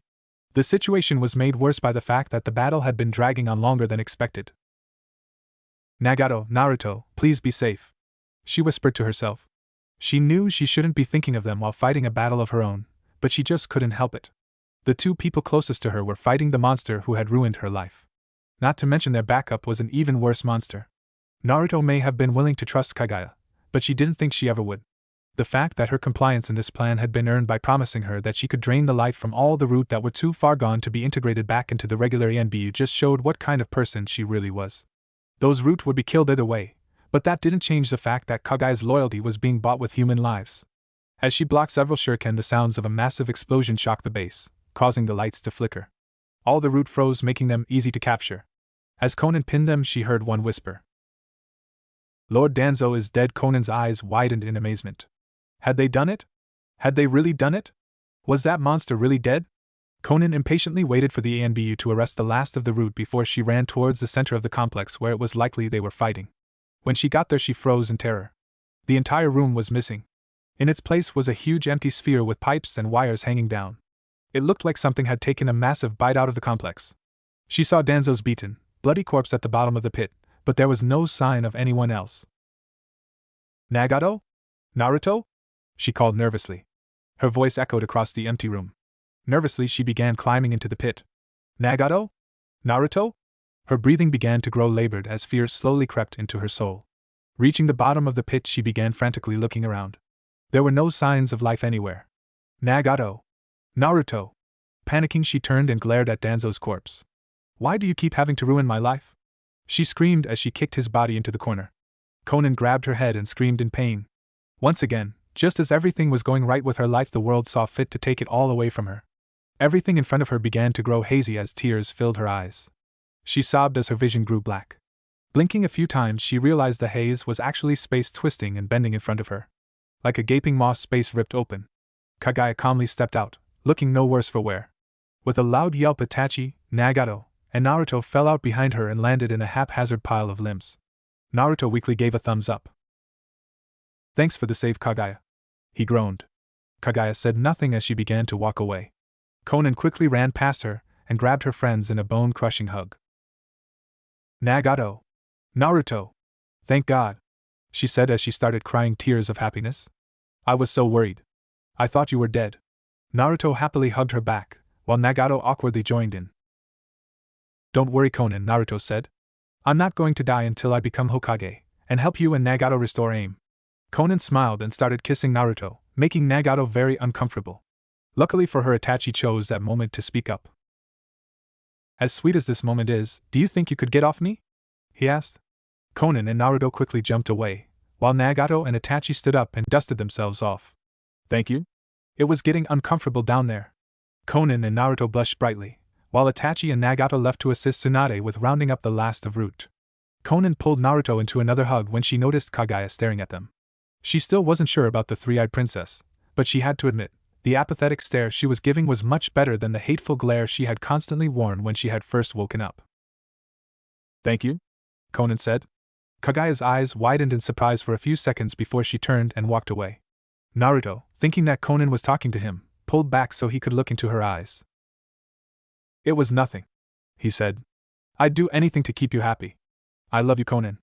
Her eyes began watering again as she pulled Naruto into a slow, deep kiss. I'd do the same thing for you, she said. I love you too, Naruto Uzumaki. The sun began to slowly sink below the horizon as a trio of ninjas sat on top of the Hokage monument. It had been a long day of sorting through all the files pulled from Danzo's base. Even with his suicide seal destroying a large chunk of his base, there was still more than enough evidence, and now loose-lipped X-Root, to wipe away any positive memories of Danzo, not that there were many of those to begin with. The only two people with anything positive to say about him were the other elders, and it took only a fraction of Danzo's crimes being exposed for them to quickly withdraw their support. Man, it's been a hell of a day, Naruto said. Conan and Nagato nodded in agreement. I just really hope Tsunade doesn't kill me for keeping her out of the loop so long. Conan giggled while Nagato shook her head. When they had told Tsunade what Danzo had been doing under her nose, she had flipped out. After calming her down and pointing out that they needed an actual plan to take Danzo down, she had immediately turned on Naruto, demanding to know how he could keep something like that from her. She was rather upset with you, Nagato said with a small smile. But all things considered, I doubt she'll kill a shinobi of your caliber over something as minor as not charging into a situation without backup. Naruto laughed. I don't know about that, he said. At this point, that's pretty much what she expects from me. The two Ain Kunoichi joined him in laughing. Conan leaned onto his shoulder. Well, lucky us, you've started working on that, she said. And thanks to you, that monster is finally dead, and Yahiko can finally rest in peace. Naruto smiled and kissed her head. It's no problem, he insisted. Any decent person would want to put a stop to him. Now who wants to celebrate? Ramen's on me. Conan shook her head as they stood up. Well, at least she could meet this I am girl Naruto had mentioned a few times. Plus the ramen from there was Naruto's favorite food besides red bean soup, so it must have been good. Nagato, would you like to join us? At that, Nagato's good mood seemed to deflate. No thank you, she said blankly as she stood up. I hope you two enjoy your date. Conan, I'll see you back at the hotel room. She quickly walked away, leaving Conan and Naruto looking at each other confused. Well, I wasn't going to make it a date, but if you'd like, he held out his arm. Conan, would you do me the honor of accompanying me on a date? Conan snickered and took his arm. What's wrong with Nagato though? Conan frowned. I'm not sure. she said. She has been rather preoccupied the past few days. I'd assumed she was thinking about her confrontation with Danzo, but now I'm not so sure. Naruto shrugged and they agreed to keep an eye on their friend. They were halfway to Ichiraku when a rather upset voice called out, "Naruto!" The pair turned and saw another blonde teen stomping towards them. "What's this I hear about you charging into a base full of heavily armed traitors?" Naruto nervously scratched the back of his head. "Now we know," he said. "To be fair, I teleported into a base full of heavily armed traitors. And I was just running interference. And a lot of them were brainwashed, so they aren't all totally traitors." Ino clearly wasn't amused. "And Tsunade was there." Ino pinched the bridge of her nose. "Naruto, you shouldn't be so reckless," she said. "You know your friends will always be there to help you, right?" Naruto and Konan both smiled at Ino's statement. "Thank you, Ino," he said. "I promise that I won't go charging into danger in the future without making sure my friends know I'm doing it first." Ino couldn't stop herself from laughing. "Fine. But be careful," she said. "Don't forget that you still owe me that second date you promised." Konan perked up at this. "Oh really?" Konan asked. "That didn't take you very long, did it?" Naruto nervously laughed while Ino noticed her for the first time. "Konan, this is Ino Yamanaka," he said. "Ino, this is Konan. She's one of my girlfriends." Konan held out her hand, which Ino shook while blushing. "Well, that's not quite the first impression I wanted to make," she said while looking Konan over. Her cloak left a lot to the imagination, but from what she could see from the open front, Konan easily beat her in the looks department. "It's fine," Konan said. "You were just worried about him. It's sweet. Plus you're rather cute." Ino blushed while Konan laughed. "Relax. While I'm not opposed to it, 3 people to a bed isn't exactly my thing. But we should definitely get to know each other better. How about tomorrow? I'm free all day." Ino nervously nodded and began to walk away. "Later, Ino!" Naruto yelled. "Now about that ramen." With that they resumed walking to Ichiraku. When they arrived they entered and saw Shizen talking to Ayam. "Are you serious?" Ayam asked. Shizen nodded, causing Ayam's mouth to drop. "Really? I mean, I always knew he was a little strange, but are you sure?" "That's what Karen told me," Shizen replied. "She seems to know what she's talking about. Plus it makes sense when you think about it." Ayam nodded in agreement before noticing her favorite customer was back. "Naruto! You're back!" she cheered. "And who's this lovely lady?" Shizen turned and blushed slightly. "Hello, Naruto, Konan," she said. "Are you two on a date?" Ayam looked at Shizen confused before Naruto's answer shocked her. "Yeah, we are," he said as they sat at the counter. "Ayam, this is my girlfriend Konan." Ayam blushed as she shook Konan's hand. Shizen finished her ramen and started to leave. "I suppose I'll see you tomorrow then." Naruto and Konan waved before turning back to Ayam and placing their order. Ayam brought them their ramen and Naruto started telling her about his adventures. Eventually the two left, and were enjoying walking in the moonlight. "So Konan," Naruto said, "shall I escort you back to your hotel room?" Konan frowned and pulled Naruto close. "Naruto, I was really worried about you today," she said. "You and Nagato were fighting that monster, and I was so scared something would happen." She pulled Naruto into a hug and rested her head on his shoulder. "I just don't know what I would do if something happened to you." Naruto began stroking her hair. "Don't worry, Konan," he whispered. "I'll always be here for you. I promise." Konan smiled and kissed his cheek. "I know you will," she said. "Instead of escorting me back to my hotel, perhaps you would do me the honor of escorting me back to your place." Naruto pulled back, slightly surprised. "Really?" he asked. "Not that I'm complaining, but I figured with everything that happened today you'd want to spend some time with Nagato, remembering Yahiko." Konan lowered her head. "Naruto, I spent years wallowing in Yahiko's death," she said. "I know that's not what he would have wanted, but I couldn't stop myself. Our relationship didn't advance because we were in the middle of a war. I want to take advantage of this. We both know what's coming. Please. It's been so long since you left AIM." Naruto placed a finger under her chin and turned her towards him. "As you wish," he said as he kissed her. Across town, another AIM kunoichi was having a far less pleasant night. Nagato stared at the moon through the window while strumming her fingers on the mattress. As she expected, Konan never came back. It was very easy for her to imagine what the two of them were up to. Unfortunately, this was causing her body to react in a way she wanted to avoid. She rubbed her legs together before stopping, as her clothing was another reminder of all she'd lost. Currently she was wearing nothing but a small shirt and a pair of panties. When she had first switched bodies, she had avoided panties, not wanting to feel any more feminine than she already did. However, her curiosity had slowly gotten the best of her, and she soon found herself wearing panties on a regular basis. But in the last few days, thinking about, and being around, Naruto had reminded her that she was supposed to be a boy. A boy currently sleeping in women's panties. Damn it, Naruto, she muttered to herself. She ran a hand over her face before stopping to play with one of her piercings. The piercings she got because of Naruto. Shortly after her accident, Naruto had asked why all the paths had piercings while she didn't. She had explained that those piercings were actually chakra control rods stabbed deep into the bodies she was using. Naruto had offhandedly mentioned it was too bad since he thought her new body would look cute with piercings. She hadn't thought much of it, but a few days later, while her and Conan were getting reacquainted with the people of AIM, they had stopped by the shop where Conan had her piercings done. After a small debate with herself, she had gotten several black studs that resembled the chakra control rods her paths had. At first, she wasn't sure why she had when Conan had made a joke. Maybe you did it to look good for Naruto. At first she had laughed it off, but as time went on she found herself entertaining the idea more and more. She shook her head and fell back. No, she told herself. I do not like Naruto. I like women. She had a crush on Conan for as long as she could remember. When it was clear Conan was in love with Yahiko, she had stepped aside and let them be together. Then Yahiko had died and both of them had sunk into darkness until Naruto had convinced them that they were wrong. At first, Nagato had thought this was an opportunity to finally date Conan. But not only had Conan started dating Naruto, she was sharing Naruto with several other women. Then, to add insult to injury, Naruto turned her into a woman. Now Conan would never be interested in her. Or would she? She once again imagined Conan and Naruto making love in front of her. This time, however, Conan pushed Naruto off and jumped at her.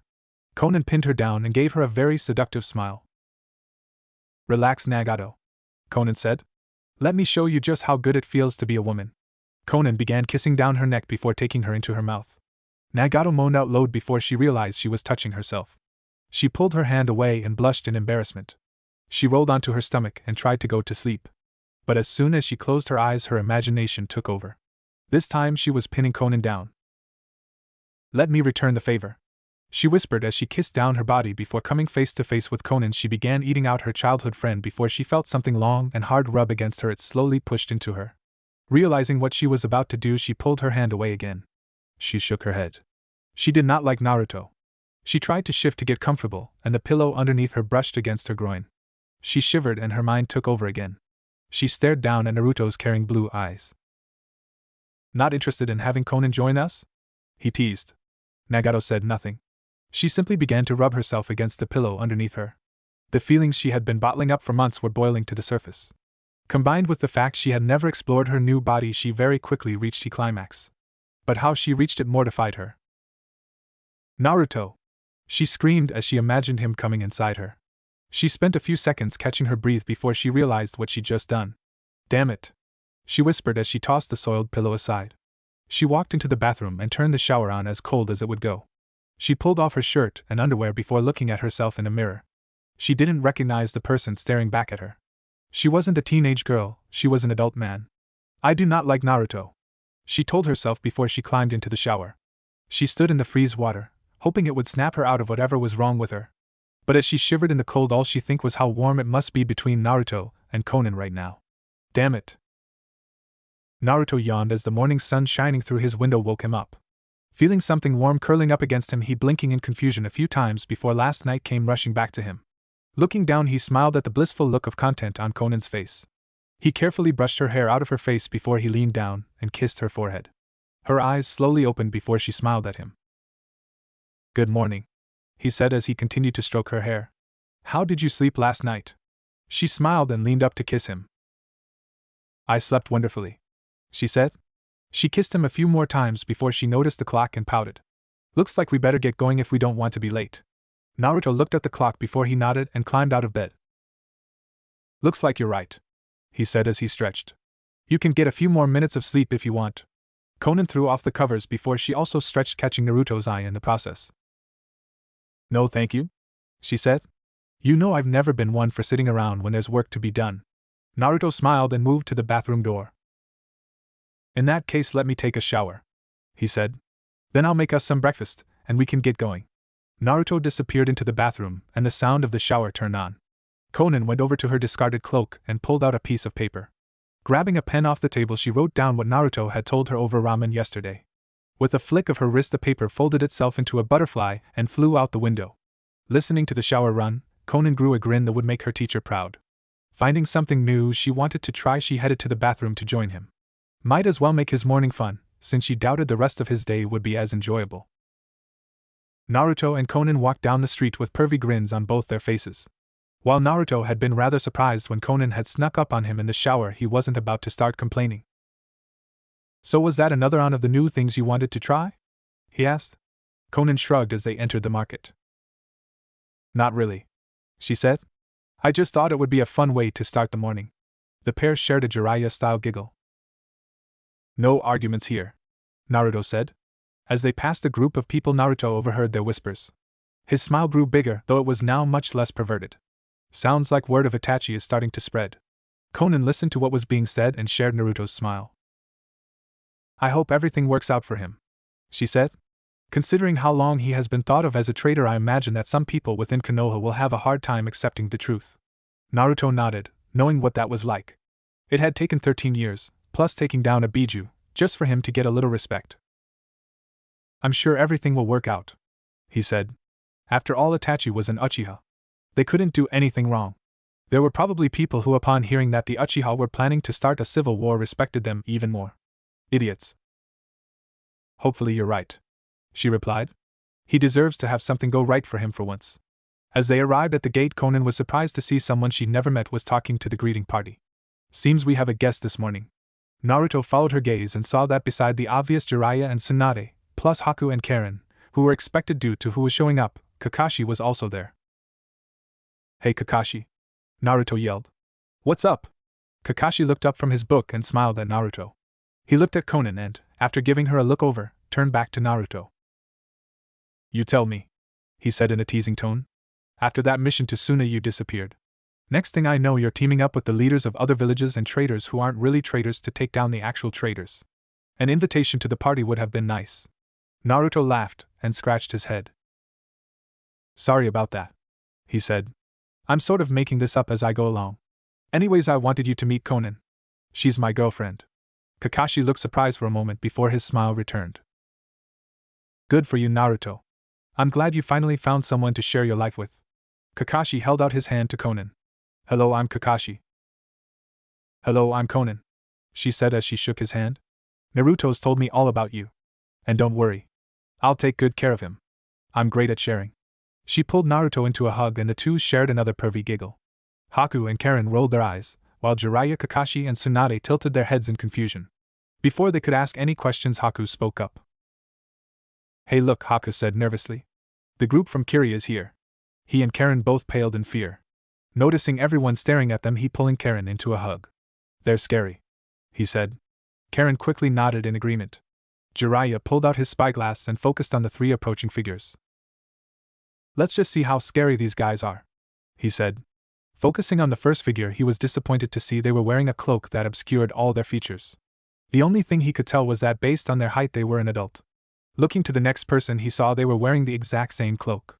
However, unlike the first person, this person was much shorter, most likely around Naruto's age. They were also carrying a very familiar bandaged blade. Wait, Jiraiya thought. Is Kisame working with them? But the seven swordsmen never parted with their blades easily.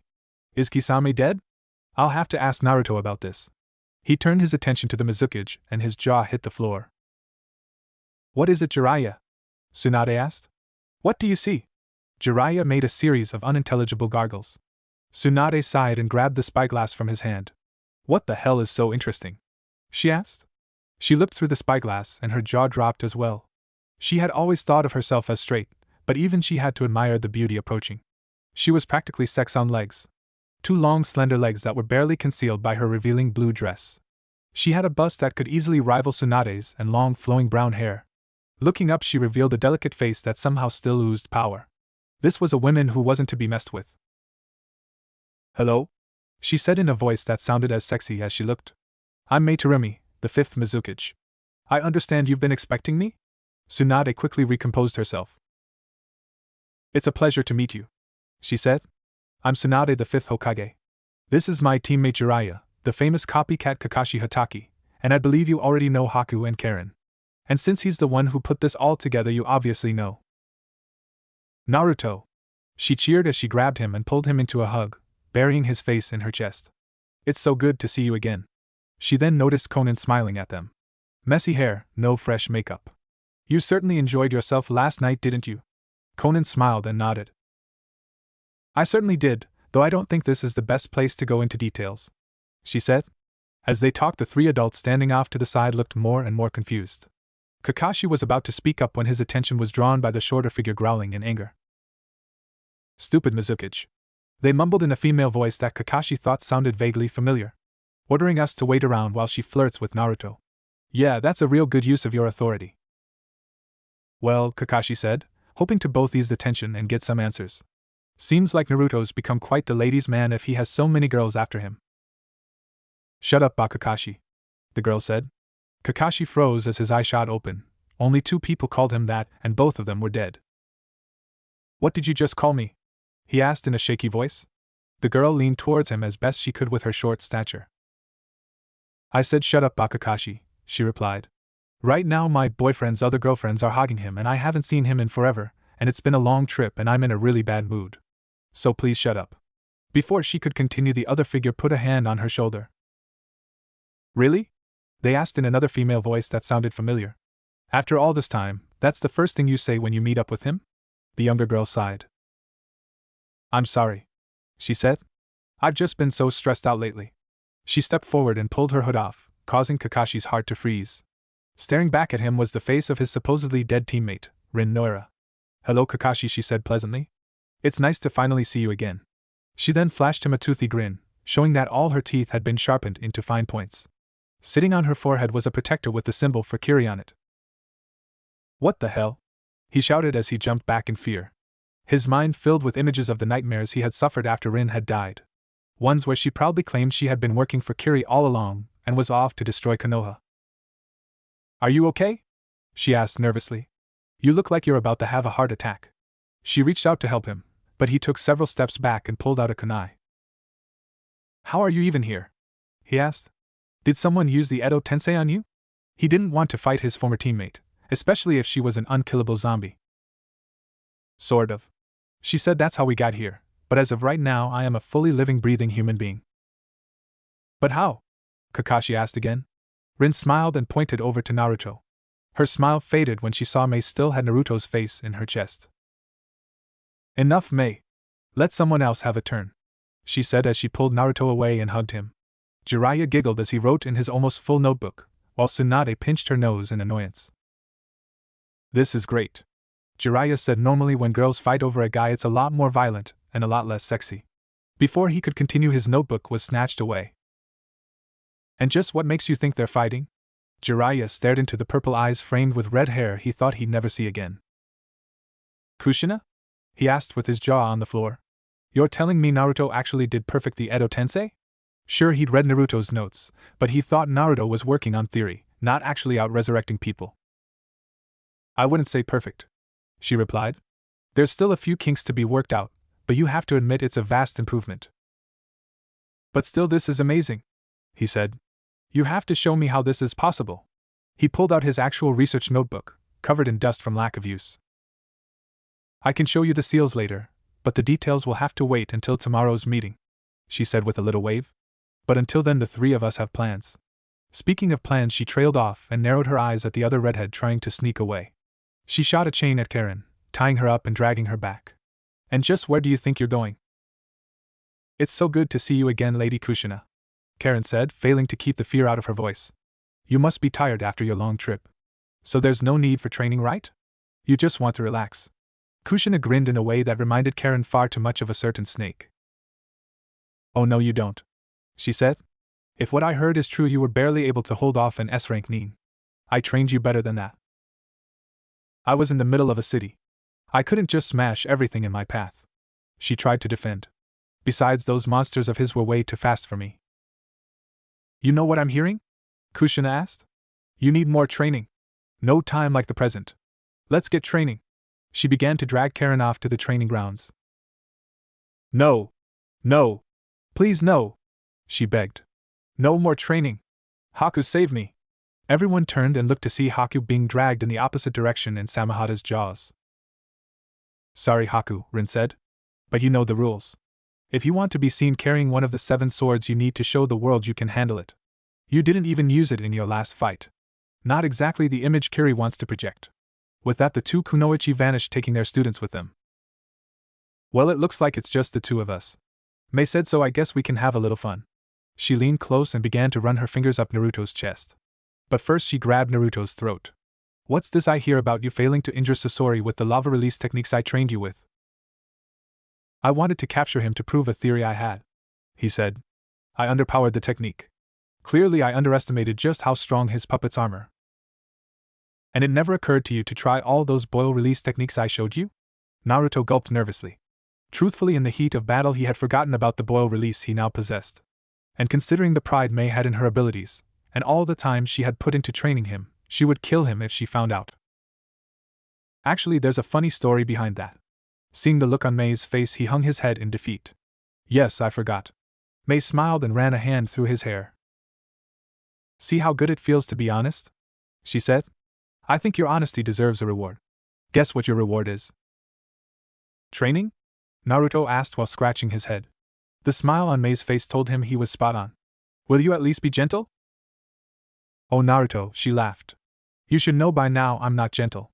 As he was being dragged away, Naruto asked the question that had been bugging him. How do you know all this? Mei laughed and held up a piece of paper with several notes written on it. Konan was kind enough to share all your stories from Suna. Naruto's eyes widened as he looked at Konan, who was waving at him. Konan, you traitor! He yelled dramatically. How could you do this to me? Mei vanished with Naruto, leaving a laughing Konan, a confused Jiraiya and Kakashi, and an annoyed Tsunade. Well, if you'll excuse me, Konan said. I'm going to spend the day with Ino, to make sure we can get along well enough for Naruto to date her. Konan left, followed by Tsunade. Since I'm not getting any answers until tomorrow, I might as well get started with Hinata's training, she said. Jiraiya and Kakashi turned and stared at each other. Do you have any what just happened? Jiraiya asked. Kakashi shook his head no. I have no idea either, he admitted. After a brief pause, Kakashi spoke up. Want to go see if there's any good-looking women at the hot springs? Jiraiya nodded and the 2 took off in hopes of distracting themselves from what had just happened. Karen screamed and ran as the ground behind her exploded. Kushina's chains whipped and thrashed behind her. Come on! Kushina yelled. How do you expect to fight like an Uzumaki if you just keep running away? Karen ducked as a chain nearly took off her head.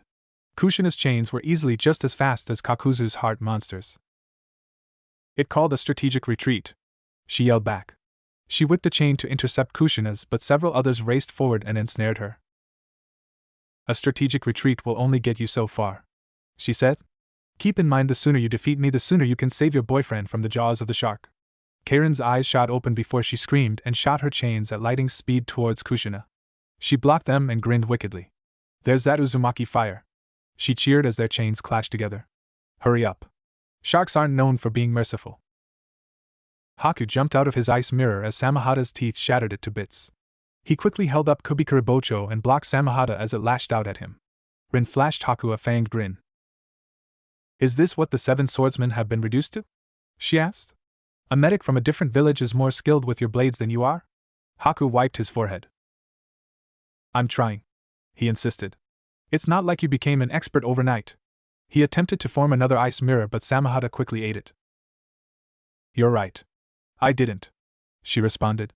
But once Samahata chose me to wield it, I dedicated myself to learning everything I could about swords, even though it's not my main field of interest. She rested Samahata on her shoulder as it finished eating Haku's mirror. There's no doubt you've improved since I last saw you. But you're still overly dependent on your bloodline. Instead of using your bloodline to enhance your swordsmanship, you use your sword as a last resort when your bloodline fails. I am not dependent on my bloodline, Haku insisted. He noticed that Rin was copying his stance and making the same hand seals he made for his mirrors. Looking down, he saw that he was making the seals without even realizing it. Lowering his hands, he tightened his grip on Kubikuribocho. I see you're finally getting serious, she said. Now let's get started. They charged and their blades smashed together. Come on, Mei, Naruto begged. Can't we talk about this? He ducked under another glob of lava as Mei slowly approached him. The entire training ground was covered with lava and steam. "You asked me to train you in lava and boil release," she said while smiling sweetly. "If you aren't using them correctly, that just proves your training is incomplete." She took a deep breath and blew a cloud of steam at Naruto. The steam slowly cleared, revealing Naruto was gone. Mei looked around, but saw nothing but flaming debris everywhere. Sensing an attack from behind, she leaned to the left, allowing a lava bullet to fly over her right shoulder, singeing her dress. "Oops," Naruto said. "That dress wasn't expensive, was it?" Mei smiled and ripped the shoulder off her dress, revealing her smooth, unblemished skin. "Don't worry," she said in a tone that scared Naruto. "It's nothing you can't afford to replace." Naruto swore he heard his wallet scream in pain. Grinning, he blew a cloud of steam at her, which quickly began to eat away at her dress. "You know, if you wanted to get naked in front of me, you could have just done it," he said. "There's no need to drag me all the way to the training grounds." He spat lava at her, which she easily blocked with lava of her own. "Don't get too cocky," she said. "You may be the world's strongest genin, but it's still far too soon for you to beat a Kage." The two resumed spitting lava at each other as their fiery dance tore up the training ground. "Are you okay?" Ino asked. "You seem like you're a million miles away." Conan smiled and set down the cup of tea she was drinking. "I apologize," she said. "I know today was supposed to be about the two of us, but I'm really worried about my friend Nagato. The past few days she's been rather moody. Today when I went back to the hotel she was still sleeping." She left out the part where she found Nagato naked and soaking wet in a room that smelled a lot like Naruto's had that morning. "You said Nagato is the leader of AIM, right?" Ino asked. Conan nodded, so Ino presented her theory. "Maybe she's just relaxing before the big meeting tomorrow." Conan laughed at her idea. "While she could probably use it, Nagato isn't a relaxed type of person," she said. "Ever since Naruto came around she's constantly trying to improve AIM. When she can't do that she trains." "So how exactly did you and Naruto hook up?" Ino asked. "He may be unpredictable, but having 4 girlfriends is a little odd, even for him." Conan smiled and sipped her tea. "Well, when Naruto first showed up in AIM, me and Nagato were in a rather bad place. We were actually planning on taking over the world. Or destroying it. Truthfully, I didn't really care one way or the other." Ino's eyes widened at how casually Conan talked about planning on taking over the world. "When Naruto showed up we tried to kill him, but he didn't put up much of a fight. Instead he let himself get captured, then asked us why we were doing what we were. We told him about all the terrible things that had happened to us. He told us all the terrible things that had happened to him. But he never let any of it get to him. He showed us how if we continued down the path we were on we would have destroyed ourselves." Conan wiped a tear from her eye while Ino stared enthralled. "We agreed to try things his way because we could easily go back to our original plans. But with Naruto guiding us, AIM improved by leaps and bounds. Life just got better and better, and soon before I knew it I had fallen in love with him." "Wow," Ino said, amazed that Naruto had already accomplished so much. "That's so sweet," she gushed. "But where do the other girls come in?" "Well, it turns out he was already dating a girl from Kiri," Conan replied. "Rin Noira. She's here for the meeting, so I'll have to introduce you in the next few days. Well, Naruto said he'd date both of us if he could, but he couldn't, so he wasn't going to cheat on Rin. I figured Naruto got where he was by being crazy, so I'd try the same. So I wrote Rin and requested permission to also date Naruto. Obviously she said no, and I wanted Naruto to be happy, so I backed off. But we kept writing each other, and somehow I managed to win her over and she agreed to let me date him. He was skeptical at first, but eventually he went with it. Of course, as soon as Mei found out, she was all over us begging for a chance, and somehow at some point Kushina decided to join in. Still not entirely sure how that happened," she mumbled to herself. Ino now had a thoughtful expression on her face. "Maybe your friend Nagato has been moody because she also wants to date Naruto," Ino suggested. Conan rubbed her chin in thought. "That does seem like the most obvious answer," she said. "But as far as I'm aware, Nagato likes women. At least I think she does. She seemed to be interested in me back when she was a man." She drank her tea, then noticed the look of confusion on Ino's face.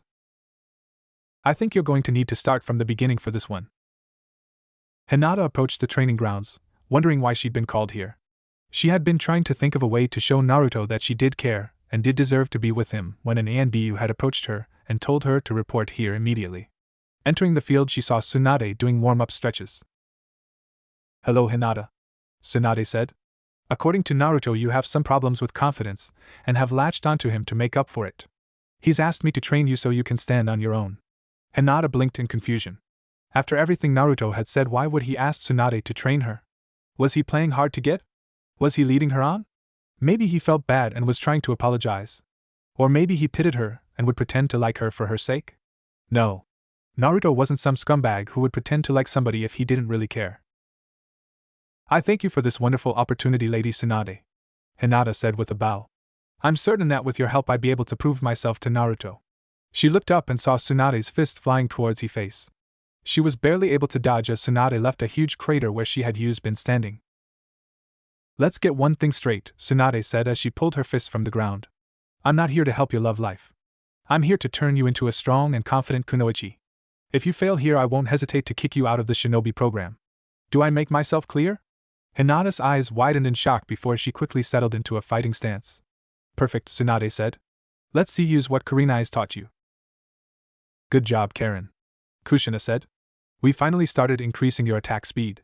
Karen weakly gasped while leaning heavily on her knees. Now we just need to work on your stamina.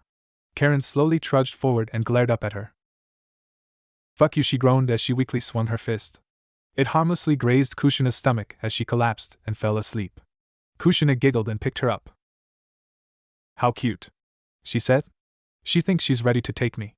Don't worry. We'll get you there. You have a legacy to help uphold after all. With that, Kushina carried Karen back to the hotel while planning the next torturous phase of her training. Good job, Haku, Rin said. You're finally starting to get a hold of your swordsmanship. Haku wiped the sweat from his forehead. Thanks for going easy on me, he said as they shouldered their swords. I don't think Karen will be making it back to our new place tonight. Are you finally found somewhere? Haku nodded and Rin gave him a high five. Good for you. I'm sure it wasn't easy traveling with Naruto. No time to yourselves, plus Karen's libido? That must have driven you crazy. Haku nervously laughed. Well, it doesn't help her libido rubbed off on me, Haku said. Rin laughed, and Haku blushed knowing there was no clean way to say that. I would say take it easy on her tonight, she replied. But I think you were right when you said she won't make it home tonight. Aren't you glad you have a teacher who doesn't torture you? Haku smiled and was about to agree when Rin grabbed his face. Haku, what the hell's wrong with your teeth? Haku squirmed and tried to get away, but Rin's grip held tight. If you want to be in the scene swordsman, you need to look the part. She opened the pouch on her waist, revealing several medical tools. Haku made several grunts that caused Rin to release him. What was that? She asked. Don't you think I should have this done by a professional dentist? He nervously asked. Rin shrugged and held up what looked disturbingly like a hammer and chisel. Relax, she said as she grabbed Haku and pinned him down. I'm a medic. If something goes wrong, I can fix it. Haku tried to protest but stopped when the chisel reached his teeth. The more you squirm, the longer it'll take, she warned. We all had to do it. Besides, knowing Karen, she'll love this. Haku relaxed and opened his mouth wide. Rin rolled her eyes and got to work. Why is everyone I know a pervert? Equals triple X equals. Naruto slowly opened his eyes as he tried to figure out where he was. The last thing he remembered was being enveloped in a cloud of steam when a lava bullet had flown right at his face. Because of the chakra strain from constantly mixing elements, he was barely able to protect himself. Now he was watching the sunrise through the window of what looked like a fancy hotel room while something very warm and soft was pressed into his back. Good morning, handsome, a voice whispered in his ear.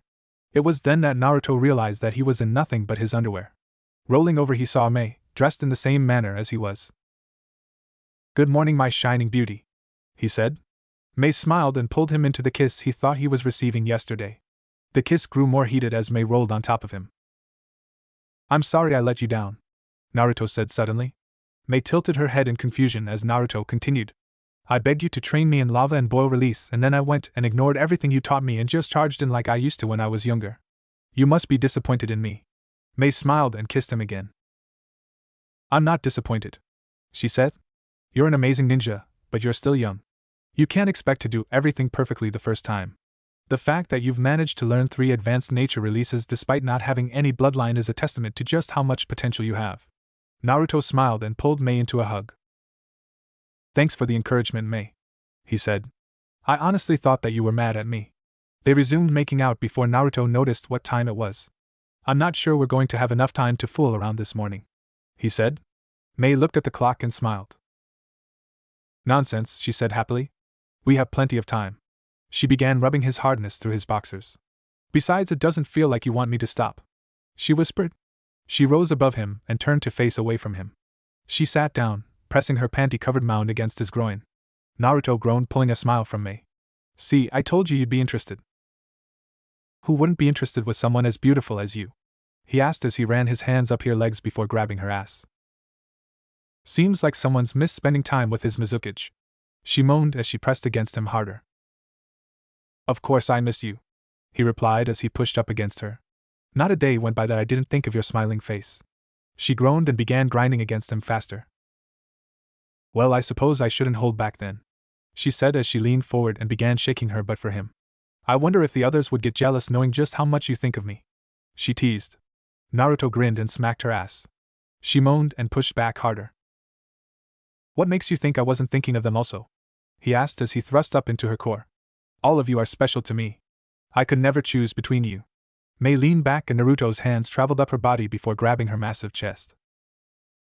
So you were thinking about all of us? She moaned. Were you thinking about doing naughty things with two of us at the same time? Naruto grinned as his trusting became faster.